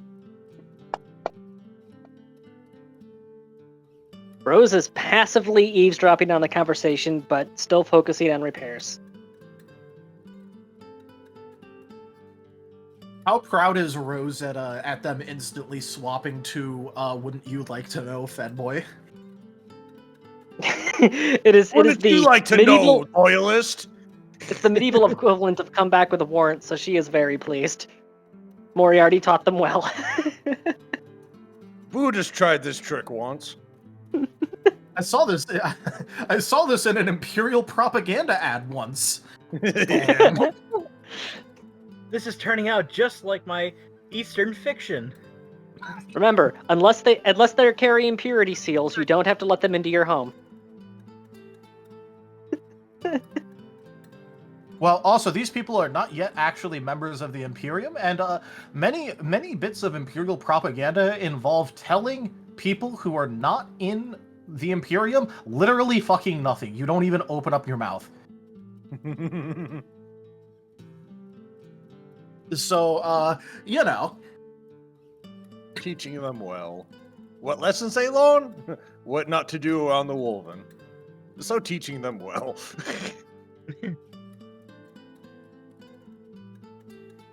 Still, it's not empty, basically, the notebook. Yeah. So they will accept this. as there is pairs of heavy armored steps behind you. So, kids, I'm afraid to look behind me. Who's behind me? Timber, are you just walking past, or have you approached? Oh, Timber's marching right up to him. Oh, one of them's just gonna say, "Oh, it's the captain," and I don't know if he's officially the lieutenant, but effectively his lieutenant. And then Buddhist kind of has like a happy look on his face, and looks at Timber, and he just shakes his head no, and then he kind of deflates.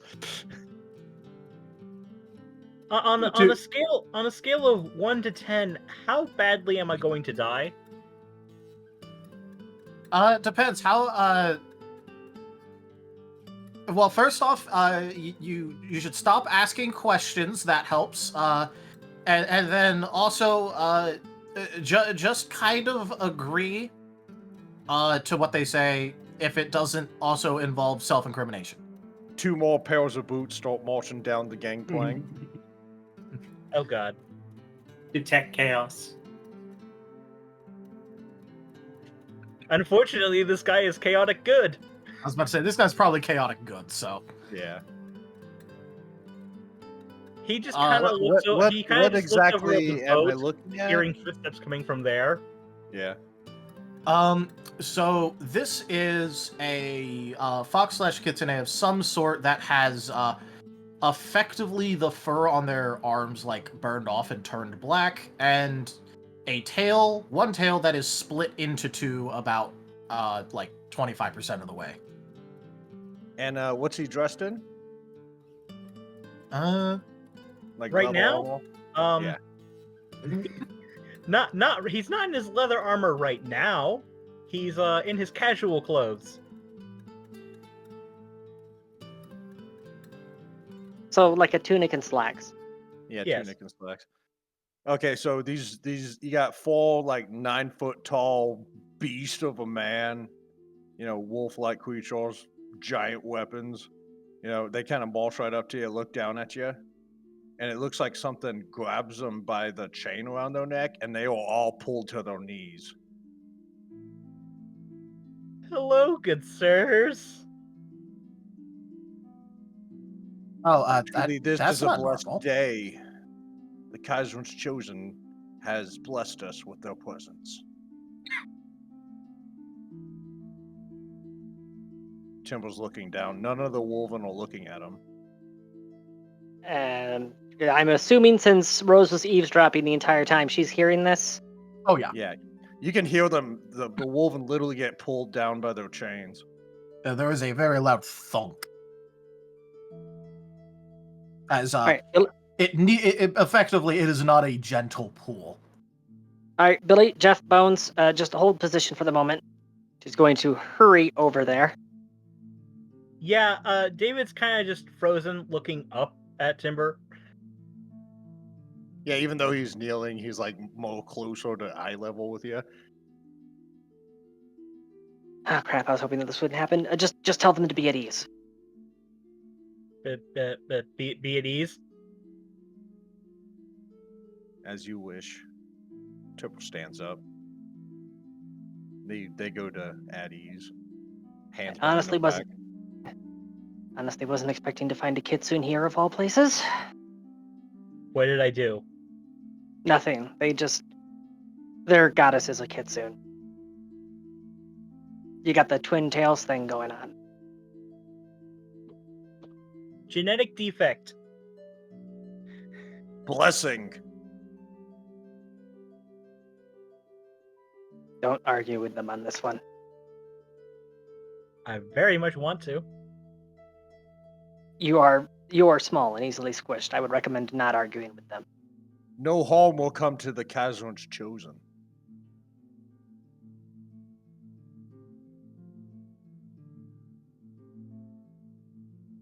Not so long as we draw breath. So it is a wolven's duty. I was more afraid I would end up no longer existing, and instead I find out that I'm basically viewed as holy in their eyes. This is concerning. So why exactly are you blessing us with your presence?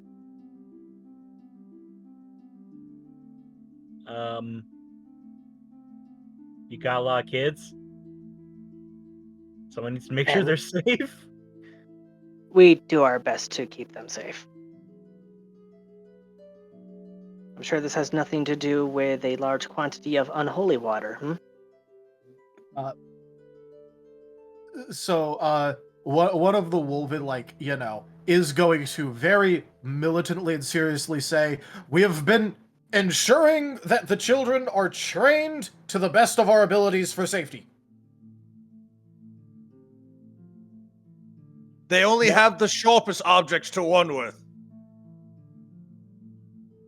They undergo military training multiple times a day to ensure their safety. Very pointy objects, running really fast. They are learning very well. You don't.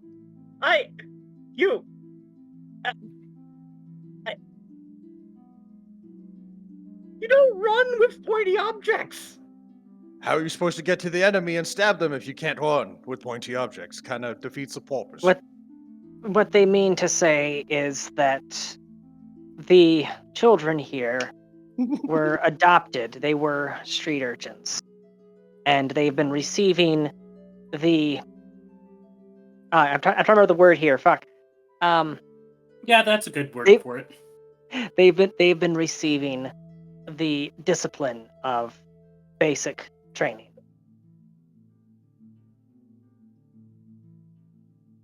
Child We soldier. go on. That's one way to look at it. I look at it as they're going to be doing things to get into danger anyways. It's better that they've got higher survival odds.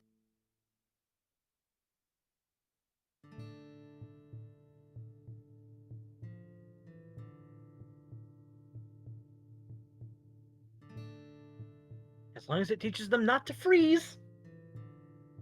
Oh, they definitely don't freeze. You should have you should have seen it when those pirates tried boarding us.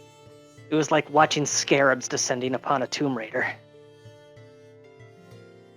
Due to their small nature, we have instructed them very carefully about how to bring down those larger than them. There wasn't a single intact shin on this ship. Except for all shins. Very intact. Oh, yes, obviously. There wasn't an intact pirate shin. Which is actually kind of upsetting because I'm currently needing a lot of legs. I mean, Ulf did get stabbed in the shin, but he's Wolven. He's fine. He brings one of his hands up to his chin and just thinks, just very carefully, about what he's going to say next, making all sorts of concerned faces. Considering that the Wolven have, at this point, completely misunderstood what you have said multiple times, this is probably warranted.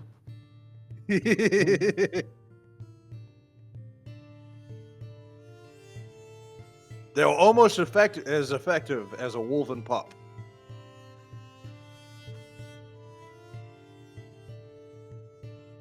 The Wolven pups are a lot larger than them. They'll get there.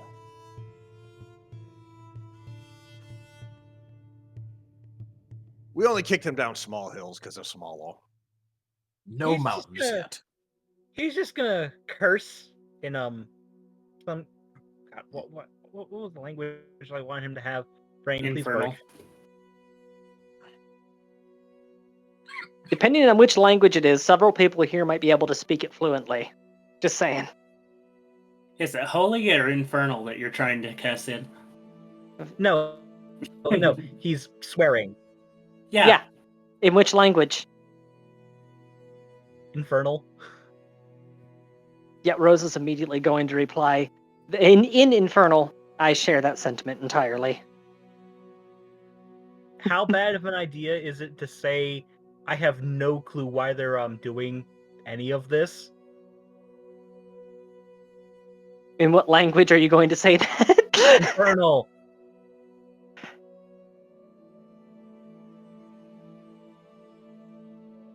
Because Well, because they don't look smart enough to know Infernal.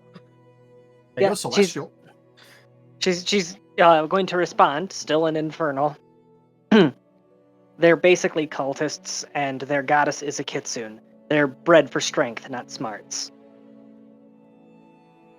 Somehow, if when I you say say that, when you say that about the Wolven, they look so goddamn proud. Well, they're talking in Infernal right now. Yeah, but when you mention that they're strong, even in a different language, they still look so They know goddamn proud. they know the word in every Salute. language. Yeah. They know the word in every language. So it's like when you pick up your name being mentioned when people are talking about you. Yeah. That, and they want to look big and tough for the Kaiser's chosen. This whole me being quote unquote Kazaron's chosen, or whatever the fuck they're calling me. Kaiserin. Of course, Kaiserin's a name, not a word, so therefore that is also being spoken Kaiserin clearly. is a word. It just means empress. It's German.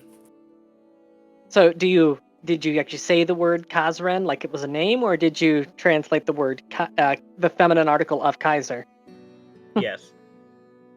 Yes to which? I said it was an either or question. Yes. So yes, he messed up.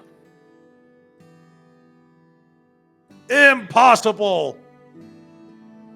He begins saying it like a name and then goes, "Oh wait, they probably mean like the title." Yeah, she's the great god empress. All hail the Mountain Queen! And again, I she's am very still loud. she's still speaking in Infernal here. Oh, okay. So you're just a regular old fox who happens to have a birth defect. You're not a kitsune. I mean, yes, I am. Okay. A kitsune. I can understand that nuance. I don't think that they'll be able to. No, I am a kitsune. It's just I try not to publicly advertise it. I'm gonna roll sense motive. Give me a second.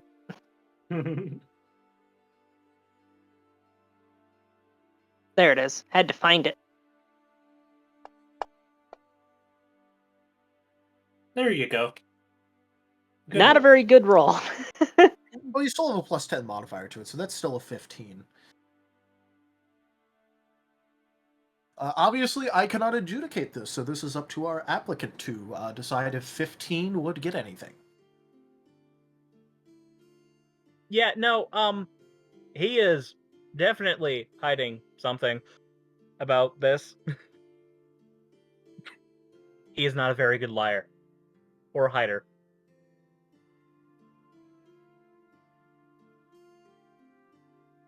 Look, whatever your story is, whatever it is you're doing with the kids that involves various illicit substances, don't take advantage of the Wolven mistaking you for a kitsune. No, I can and will intercede if you do. No, I am a kitsune. I'm not lying about that. So you're admitting to lying. Do you speak Infernal? Yes, this is still an Infernal. No, it's asking Gar.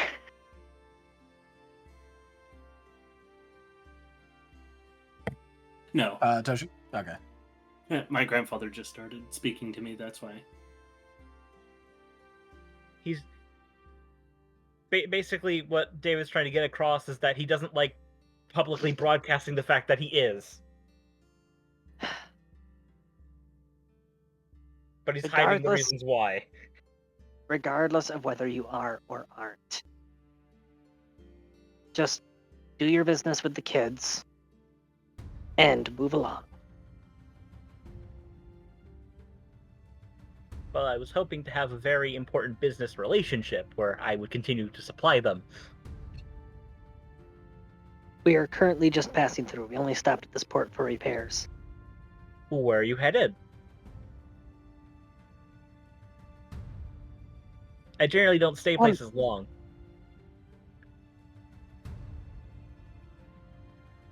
Where we're currently headed is somewhere that's, we have it on good authority that there is a great evil there. We are going to rend that evil into several small, easily burned pieces. Easily burned, you say? Awkward scratching at the arms. I'm very good at burning things. Wolven are even better, but yeah, they tend to blow them up first.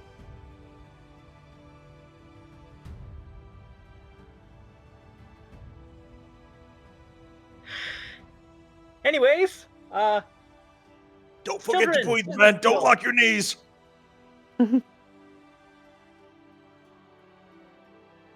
what more substances do you need, children? I assume you're saying that in normal speech, common. in common. In common, yes, to the children. After infernal talking with fucking Rose, The Necro Bunny. with Rose, Tanya, whatever they are, Necromancer, it's just suddenly turned to face children. Business. Okay, so like we said before, we need the mint that grows on the south side of cliffs. We need anise. We need that gallon of unholy water, so that way we can mix it.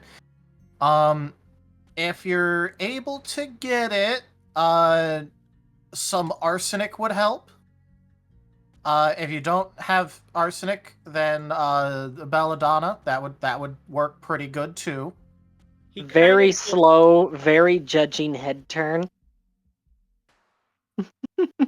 He kind of just glances over at Tanya, and kind of corner of eye looks at the Wolven. Wrong name. Whatever they are. Sorry, Rosalia. my brain. Not. You look to the audience. Sorry, I meant Rose.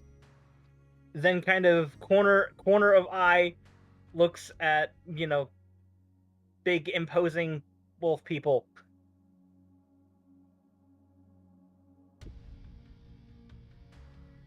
I may or may not have some.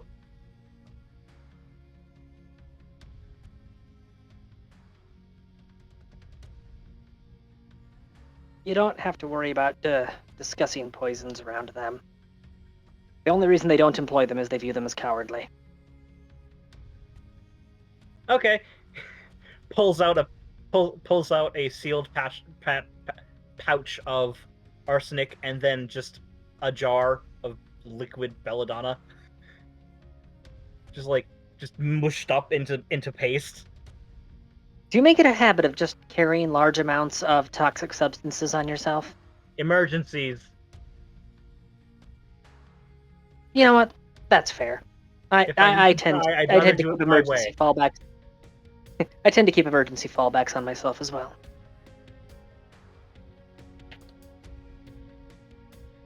All right. By the way, just for reference, a dose of arsenic is like 120 gold. Obviously, they're not going to put a whole ass dose in there, but like just to let you know. Belladonna, likewise, is 100 gold. This is him having spent a majority of time in not great cities, just kind of scraping it off of stuff. Oh, yeah. No, so I'm just saying, just so you understand the market value of the shit that you're giving away. So, Rose is actually going to walk back to the lumber work area. However, as she does, very auspiciously, what appears to be a hybrid of a coconut and a skeletal hand with 3 bird eyes on the front of it, where the little holes on the coconut would be, crawls up out of one of the scuppers, and it is just staring unblinkingly at the kitsune after she walks away.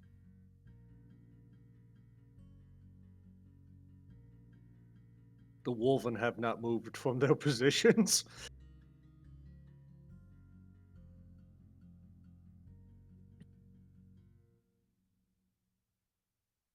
So are you guys gonna like follow me around, or It's just going to give a quick nod.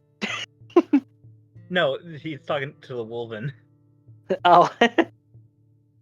Whatever you command. You're holy in their eyes. Right. Okay. Terrifying people plus me is honestly a not great combo.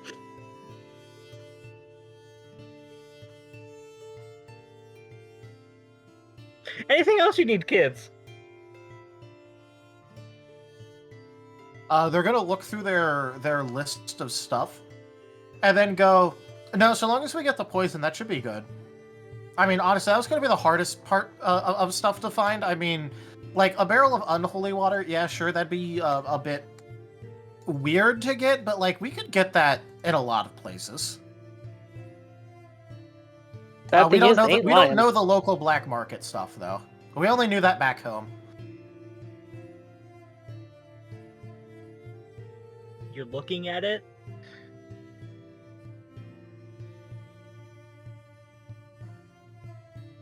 What was that question? What question? Because remember, they had the list, literally like a physical list. What else do they need? What else do they need? Oh, okay. You saying well, he's the black market? Yeah. So, the only stuff that they really needed to get that they couldn't find anywhere was the poisons. The rest of the stuff is either like checked off or is something that you have already offered. The kitsune tends to become the black market by accident. Of course, they have all of the privileges. Just by virtue of everyone else is dying and I don't know why. So I guess I'm the black market now.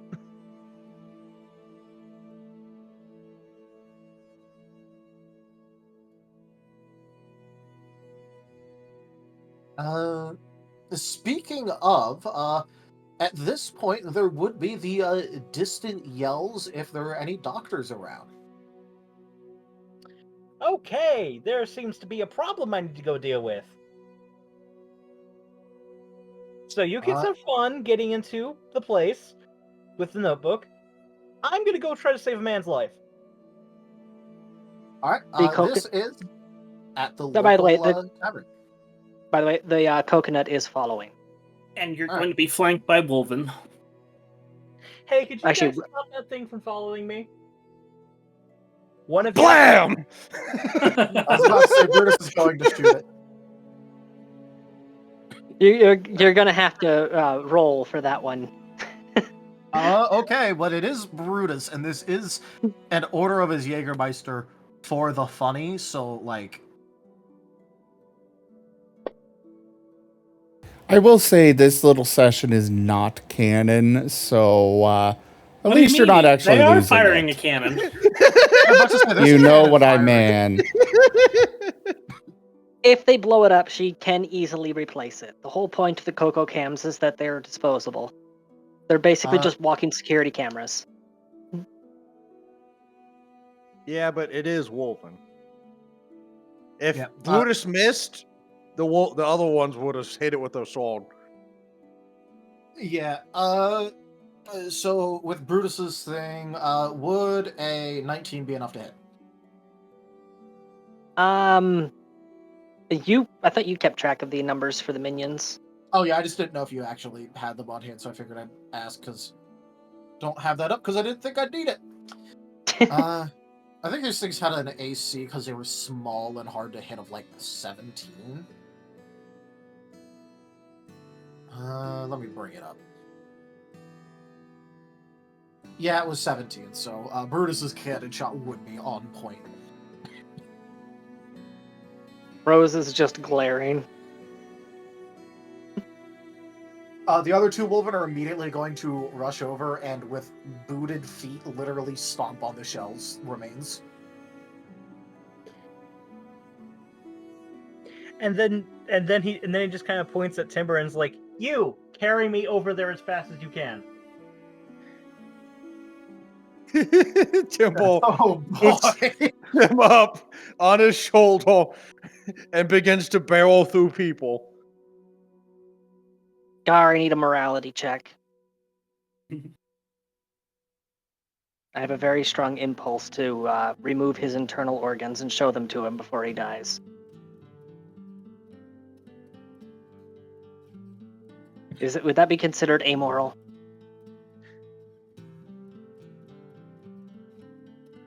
Listen, he's just taking advantage of being able to effectively command someone who is obviously much better at going places fast than Yes. him. Yes, Actually, and the no, lawful Temple- evil, the lawful Timble's evil actually character, slow. the lawful evil character just moments ago told you don't take advantage of the faith they have in you.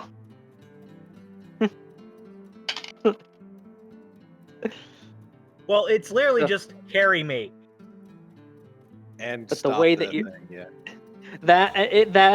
The way that you're commanding them. So that's why Rose needs a quick morality check from Gar.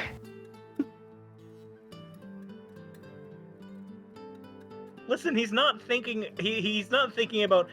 How can I word this so I won't fucking get disemboweled? There is an emergency that I need to be there now. I think she's talking about the Coco Cam.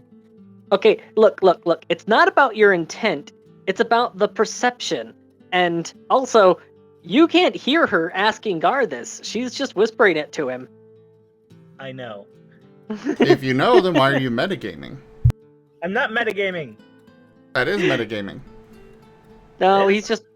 Well, I mean, this is out of character that he's voicing these things, but in character, yeah. You see what I rolled? Everything's fine. God. But yeah, mechanically speaking, Timble's actually the slowest in the party. Because of the armor. But he is very good at pushing through a crowd. Speaking of Timber, could I get an athletics check at advantage? Acrobatics, you mean? Strength. Or whatever Or the strength, fucking yeah. strength. Yeah, strength. I'm so Yeah. used to there being athletic skills. Yeah, it's kind of I really got nerfed once I got rid of my athletics. I'll just roll it. I'll roll strength twice, unless there's a. Yeah, how's that?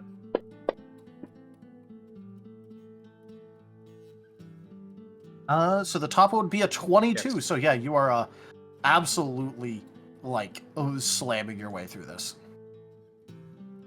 Distant train whistle. Make You have way! been told to get this kitsune there as fast as possible, and that's what your Kaiser and Dam doing. That poor door. I was about to say the door is no longer going to be on the hinges. So yeah, so when this happens, Temple throws himself through the door and passes the kitsune to the man behind him, and the man behind him runs, like holding him awkwardly forward as he tramples Temple. Okay. I just did a coin flip. Rose has decided that she is going to be remotely surveilling. So she's sending Svefenthorn up into the air to circle at the highest observation altitude. Unfortunately, they will be inside. You get Then to he's see going to be- all. then he's going to be- trampling Temple. There's going to be landing nearby and peeking in through a window. She is keeping an eye on this guy. She doesn't trust him.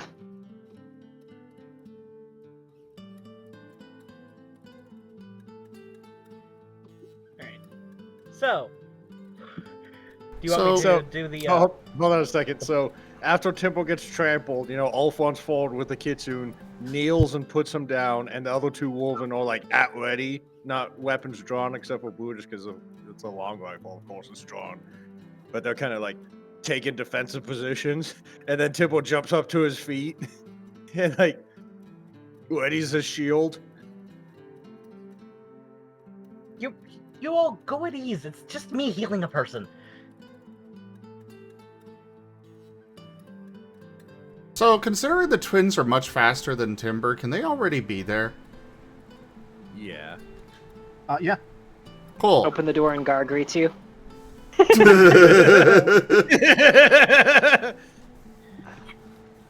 I'm here to pick up the body. We He have opens- snacks at home. He opens the door for Timbo as he barrels through. Gar, no, we have snacks on the ship.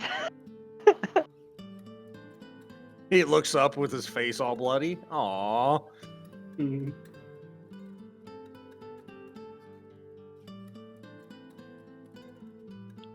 Well, Anyway, the twins are already going to be there treating, assessing what's going on. Yeah, Kitsun's gonna ask what happened? What's going on? I'm here. I'm a doctor. It appears that there is a man unconscious at a table who is having difficulty breathing and is unresponsive. It is Get him on the the floor. lumber guy. Get him on the floor.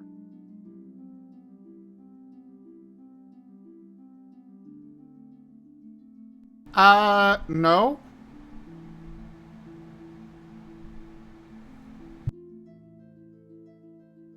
If he's slumped over, I don't think he can breathe very well if he's, unconscious.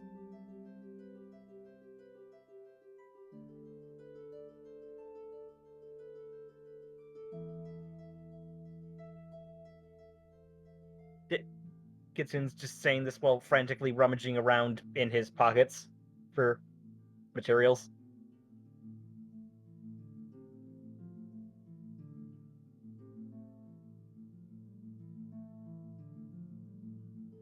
All right. What are the twins doing? This poor lumber master's fate was sealed the moment that he talked to us. They're figuring out what's wrong with him. All right. If you're trying to figure out what's wrong with him, go ahead and roll a heal check. Actually, I should roll that too, since I'm observing through Svefenthorn. I have no clue.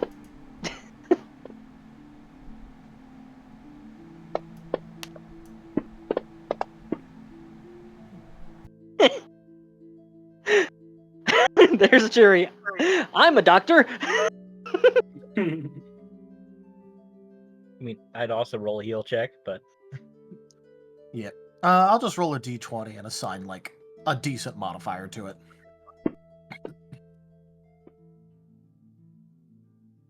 All right, congratulations. You rolled a 19 with a modifier.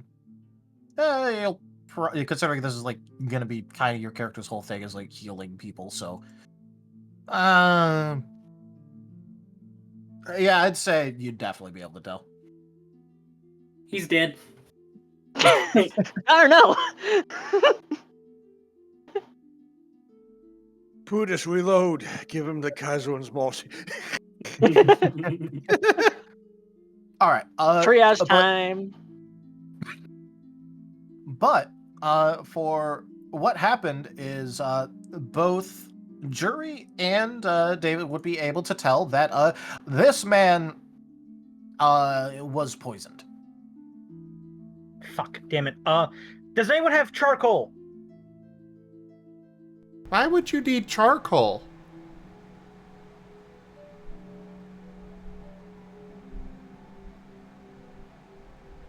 Spells! Jury's just going to boop the man on the nose with a paw and use Restore Health to just fix the poison. Yep. I was gonna use Hey, neutralize look. poison. The boop with the paw is happening right on stream. My leave. Boop. Yeah, I guess that's a form of boop. Timbo will Wait, hold speak on a up second. and go, my liege, Judge and Joey, they have magical healing. Can't find the dang thing. Ah, there it is. I found the boop sound. Bonk. That's if I poop them. Chippo can literally kill a man unarmed. He can kill him with a bucket. Yeah, I've done that too. Timber, you should totally go fist fight a certain Hoskovanian again. Well, it wasn't technically you who fist fought him before, but you know, one of your men did. Anyway, Jury is Yeah, apparently because I got casting- teleported across the room. True. Sorry. Anyway, Jury, you were casting something on Poisoned Man. I already did. Yep. He would be able to cleanse the poison. Dang it. And it comes with healing as well.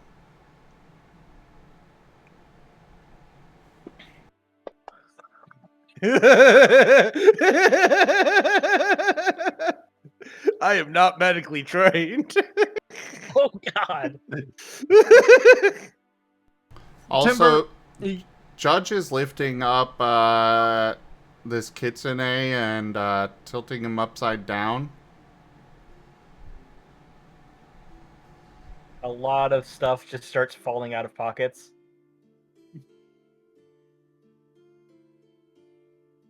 What are you doing, Judge? Why are you referring to this one as a... that is the a Kaiser's chosen, unmindful. Him.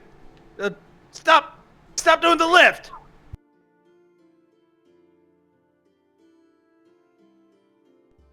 The twins very just distant look giggle. at each other, tilt their heads. No, they're not. Boo just is cocking his gun. Put him down. It's times like this that I wish I had popcorn.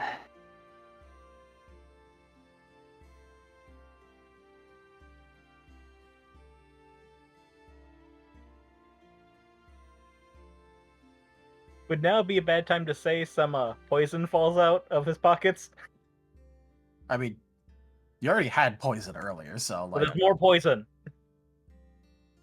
A mean, lot of okay. different types of poison. you could definitely say that the poison's falling out of your pockets. It's like that scene from The Mask when they're emptying his pockets. Bottles. Yeah, this is definitely not one of the Kaiser's chosen. There's also You tears and know poison. nothing about being a loyalist. We've been very loyal to you, Timber. To me. Alright, I'm actually going to do something. I believe this would be a knowledge religion check. So Rose is actually going to, at risk of personal harm, she's going to be sending out a prayer directed towards the Kaiser and asking for her to intercede before it becomes a bloodbath. She's fully aware of the ramifications of praying to a god other than Hades, but she's willing to risk it in this situation because there's a lot of civilians within potential crossfire distance. The neck tightens.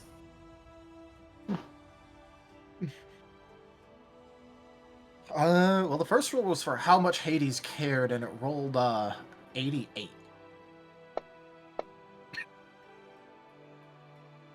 So, all right, Tanya, can I get a will save from you?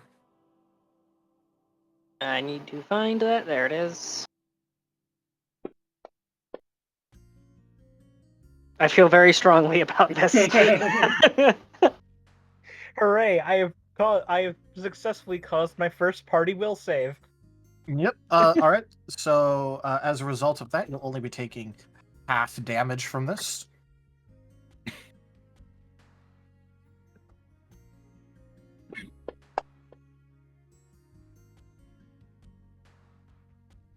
All right, Rose, you will be taking, inside of this audition, you will be taking 15 points of damage as it feels like your insides have been lit on fire from having done this. Yeah, considering that I'm preventing a large amount of death and praying to another god at the same time, I can understand why he'd be just a little bit upset. Yep. Preventing death? Wrong one. Yeah, so, for that, for the results of your prayer, considering that, I'm assuming the twins have, as of yet, refused to release the Kaiserin's Chosen. They haven't refused to release the Kaiser's Chosen. They refused to release this random person, but not the Kaiser's Chosen. Timbo identified them as the Kaiser's Chosen. Yeah, but the twins don't buy it. There's going to be a very notable click as Brutus pulls the trigger, and it then proceeds to fizzle and not properly shoot. Holy shit, it worked. Ow. Totally worth it.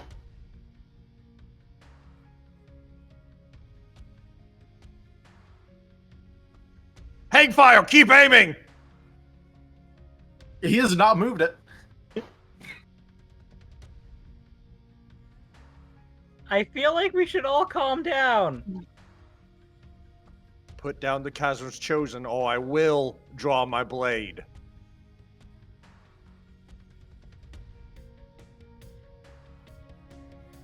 We would happily That's put all them wrong. down if we were holding the Kaiser's Chosen. Put down the Kitsune, or I will draw my blade. I will not ask again. Timber grips his sword. The twins are just going to continue staring at Timber. Timber draws his sword and shoulders. I demand you put that stuff away. Upon hearing that, Brutus is still aiming, but the other two Wolven are going to start gathering up all of the stuff that was dropped out of your pockets and very quickly putting it into bags. He meant fix their weapons, but they interpreted that. Rose warned you they aren't very bright. Well, he's not very bright when it comes to, oh god, there's gonna be people killing each other over me. But hey, that's what two of the Wolven are doing now. Ulf and Randolph are manically grabbing as much stuff they can without breaking it and putting it into bags. Vince, if you can hear me, you're going to exacerbate the situation. We can iron things out later.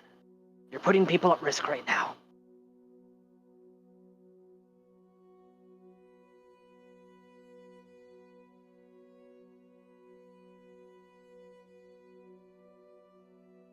Alright. I'm assuming Timber is between the twins and the door. I think so, yeah. Considering the twins were inside and Timber was ran over in the attempt to get the Kitsune inside as fast as possible, yes. Okay. They are moving the Kitsune out the door. And for them, they're going out a window.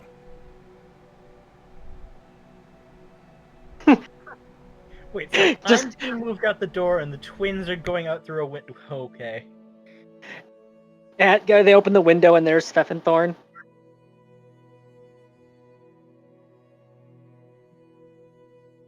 Well, okay, let's see Thorn. I mean, they can fly, so they are going up.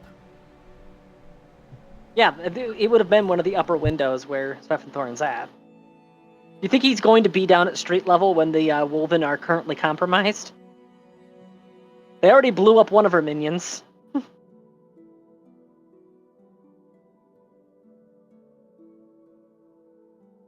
Timber will put his blade away, like pull his belt buckle left and right and dust his hands.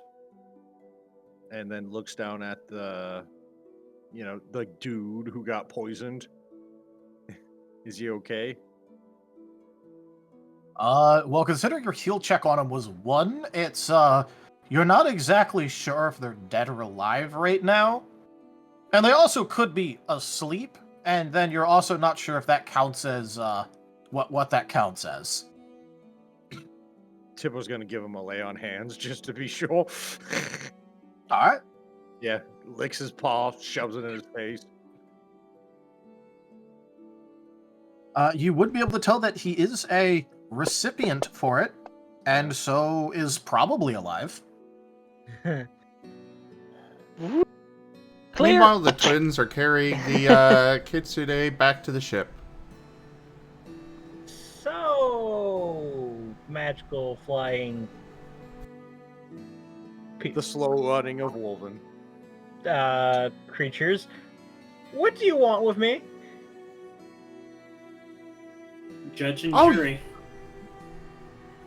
Well, we have decided that you are an imposter to the Kaiserin and have clearly compromised her men, and so we're going to execute you. Yeah, it's worth noting Svefenthorn is following information. Well, I lived a good life. I used to help people. Also, we think you might have poisoned that guy. You had a lot of poisons. And the cures to said poisons. Twins, could you patch me through to the idiot? Sure. Not our idiot, the one you're currently holding. Hello? Hello? What do you want? No, the other idiot. Sorry, The wrong Kaiser number. chose is flying away and I can't fly. I have failed all. So I will say, it is a known thing, at least, that in order to craft antivenom, you need to have a dose of the poison you're making an antivenom of. I know. The twins know. But the twins don't really care right now. This guy's up to no good. Well, if he knew what poisoned him, wouldn't he have just used the antivenom? Instead of asking for charcoal, which is a component in neutralized poison, by the way.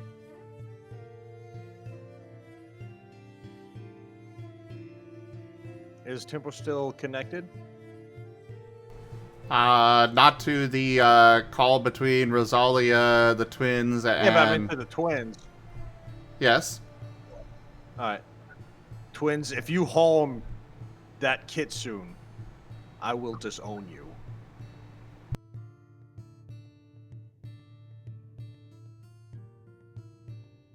Tibble disconnects. Dun dun dun! He doesn't even know that he can do that. It's just the Kaiserin's guidance.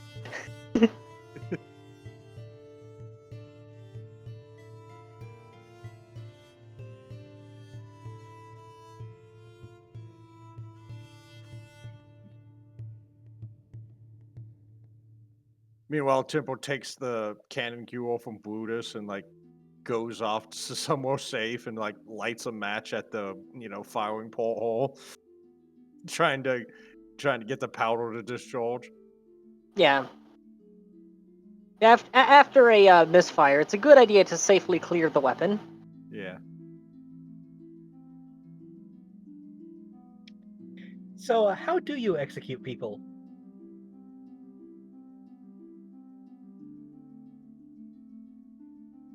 Oh, first off, Rosalia wants to talk to you.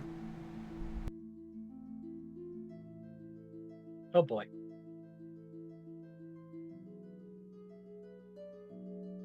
Is she connected? Yes.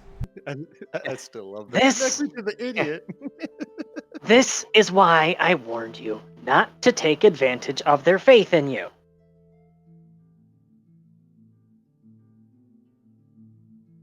How do you plan on killing me?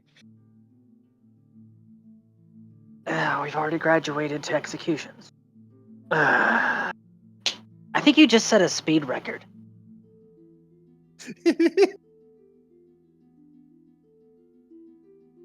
Okay. Well, Just quick status check here. Am I the necromancer, the one that plays with dead things, the one that prefers dead people over living people? Am I the voice of reason in this situation right now? Is that what we've devolved to? apparently. Well, we were gonna figure out what the punishment for pretending to be the Kaiserin would be, and then we were going to go from there.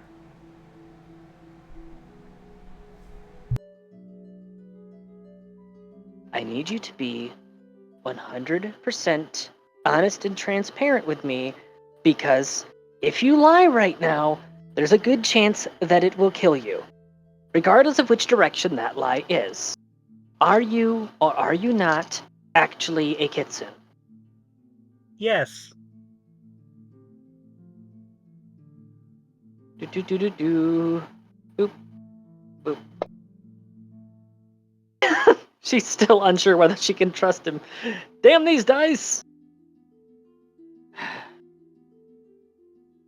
What you need to do is give a very sincere apology and do not give the Wolven any direct instructions or orders. Who should I be directing this apology to? The two people currently planning to execute you. Okay. Just making sure. So, the twins are currently going through the brain scan that they have of Timber to determine the proper punishment for impersonating the Kaiserin. What are their names, by the way? Judge and jury. Judge and jury.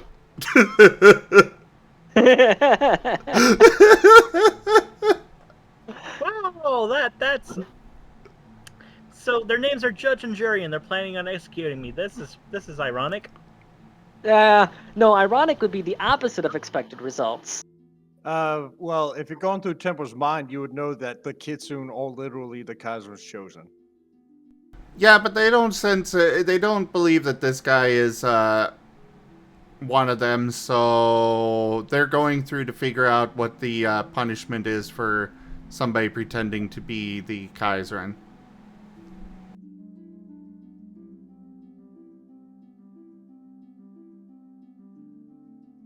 This isn't somebody pretending to be the Kaiserin. This is the Kaiser's chosen. That is not the way they see this. They are simply looking for the punishment for somebody pretending to be the Kaiserin. Plus, Temple disconnected. Well, yes, but they also restored your brain a little bit ago, and they still have the brain scan from that. These two hoard information. They still have all of the information of every single possible means of whatever the term is, conducting a marriage ceremony. The punishment of treason is death. Well, yes, but they're looking for specific forms of death. You know, do we crucify him, hang him, shoot him, you know? Drown them. In the Imperium, typically, they would grab somebody by every limb and pull. Perfect. Drawn and quartered. That is the term for that type of execution. Yep.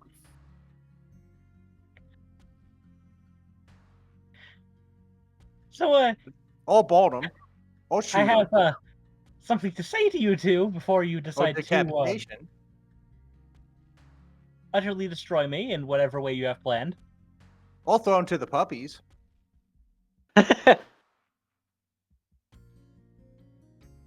Do you plan That on gets you 4 kills. do you plan on giving me some last words, or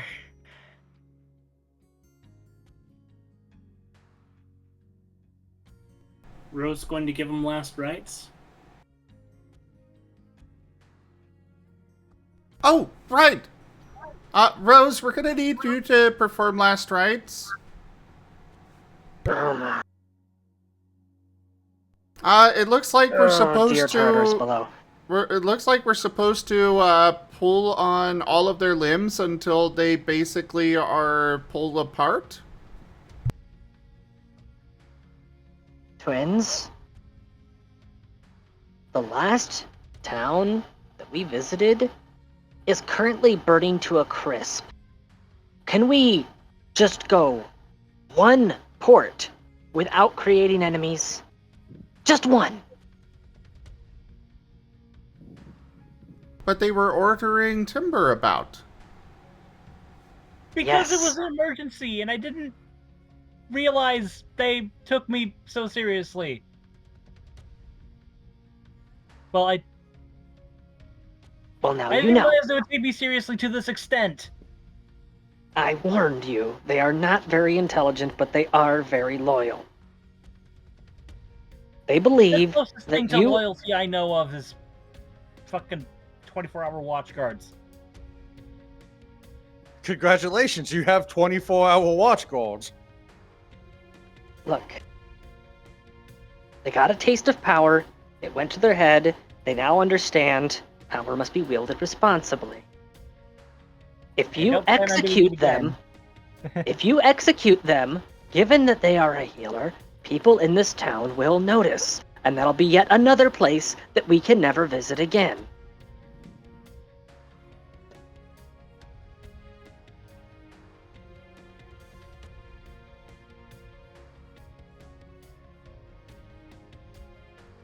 Okay.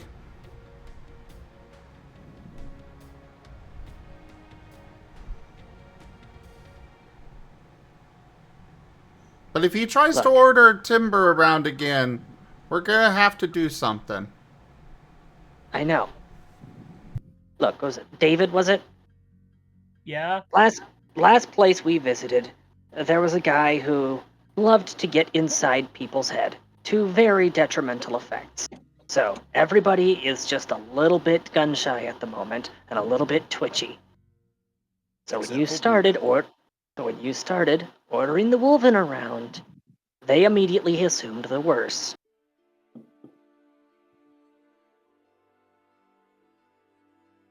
Ah!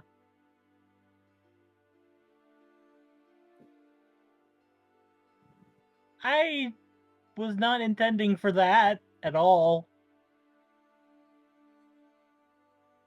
This is why I warned you not to take advantage of them. Don't make the mistake of thinking this is just altruism on my part. It's just that I know that if they decide to, rip you limb from limb, that it's going to have very negative repercussions for the rest of the crew.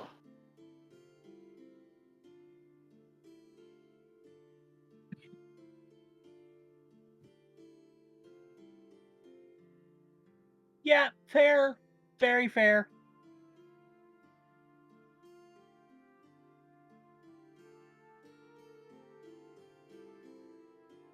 Well, the twins are going to bring him to the ship and drop him a few feet above, from a few feet above the deck. Still on his head. Oh, and by the way, you owe me a coconut, a left hand, and 3 bird eyes. I'm sure I can acquire those. Ow. Ow. Ow. Landing on your head is not fun. Yeah, I've done that enough times. Hey, twins, do I need to bring the merchant back?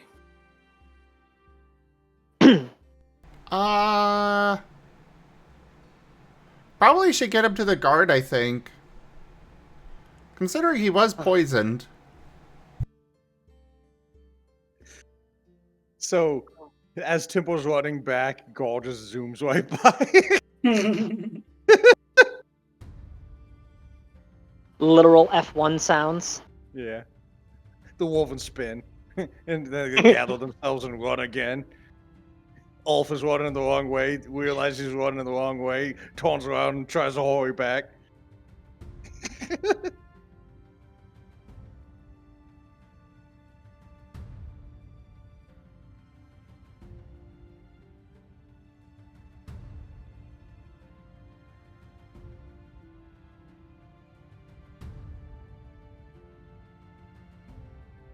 David's gonna stand up, rub his head, and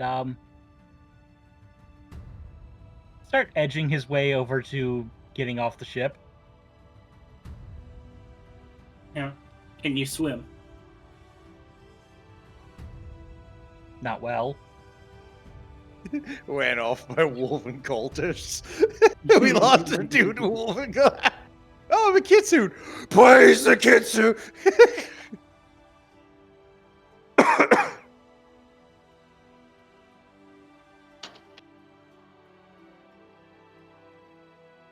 Am I free to go, you two? That is up to Rosalia.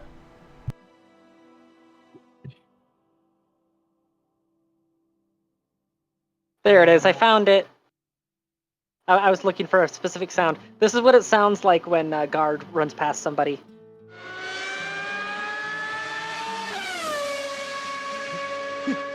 They hear, not Temple doesn't hear the sound, but Boo just hears a sound and says, "Make way, Paul."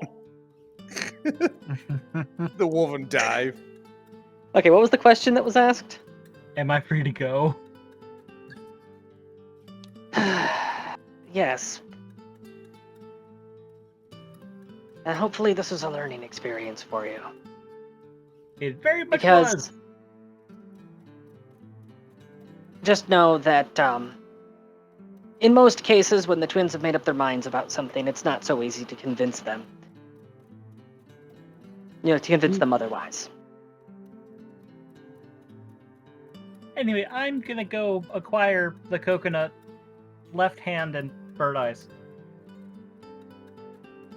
You know where to find us. We're going to be here a little while finishing up the repairs. Okay. And then he just kind of scurries off. And that's the reason why she doesn't have a missing cocoa cam in the next session. Well, I mean, this one is non-canon. However, thank you for joining us for this audition. We'll let you know what we decide.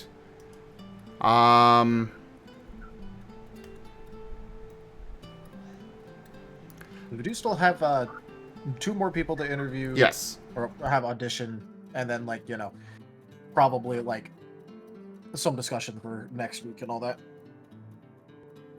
Well, I hope you all have a great time. Have fun picking and listening to the other 2 auditions. See ya. Yep, alright. And this is also pretty much our normal ending time now. Yeah, I wasn't expecting the auditions to go that long. But I had fun. Yeah. Well, one of the reasons that I wanted it to go on for a while is because it's really hard to tell someone's role-playing ability with 15 minutes of roleplay. Because generally people can roleplay really good for 15 minutes, but how much can they roleplay for an hour? Plus, we had to see how they deal with everyone's ridiculousness. Yeah, also that. So I wanted to give, because also, warm up time and all that, I wanted to actually give people a chance to, shine through. Also, a little bit of low drop from everyone. Yeah. Yeah, which is good for the audience because of how many missed sessions we have. And with the art that says Ook on the screen. It's Duke. It's Duke. I don't know, that looks like Ook. Or okay. Okay. It's Duke Nukem. You just need to get a Marten with sunglasses. Duke Nukem.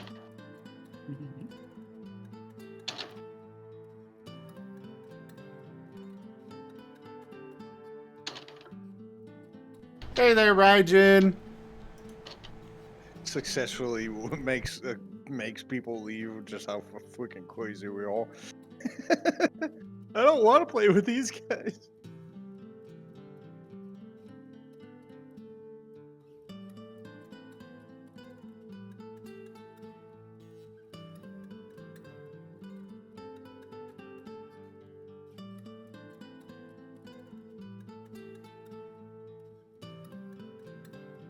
Well, I'm gonna go it ahead is and 9 hop off o'clock. this.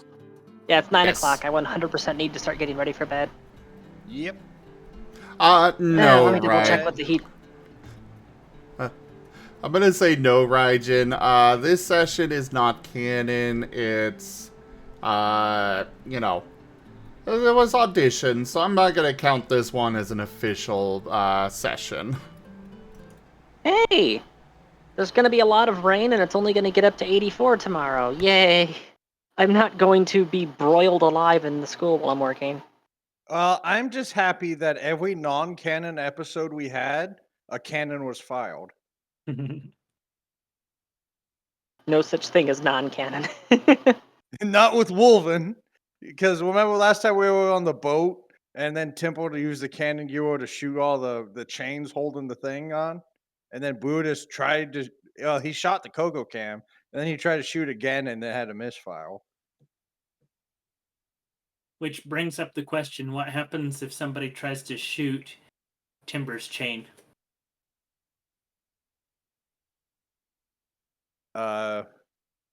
He gets shot.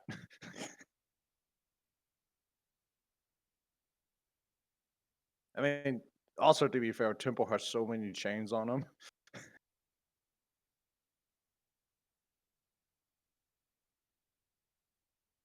Alright. Thank you everybody for joining us today for Ascent to Ascend Pathfinder, or rather Tabletop Prep, whatever. Where we were doing some auditions today. Check out our website, zgfgaming.com. We've got links for our Discord, Telegram, Mastodon, Blue Sky, Patreon, and more. There on the website, as well as down in the description below through our link tree. Thank you to my patrons, tippers, and subscribers. It is your support that keeps this channel alive and going. I could not do this without you guys, whether your support is financial or just with your time. Consider becoming a patron over at patreon.com/zgfgaming. It's one of the best ways to support the channel, though you can also do so by grabbing some packs of cards to stream loots, coming by and hanging out, bringing your friends in, or subscribing to our YouTube. But for now, thank you all so much for joining, and I bid you the most fondest adieu. Bye! Farewell! Alright, I'm out.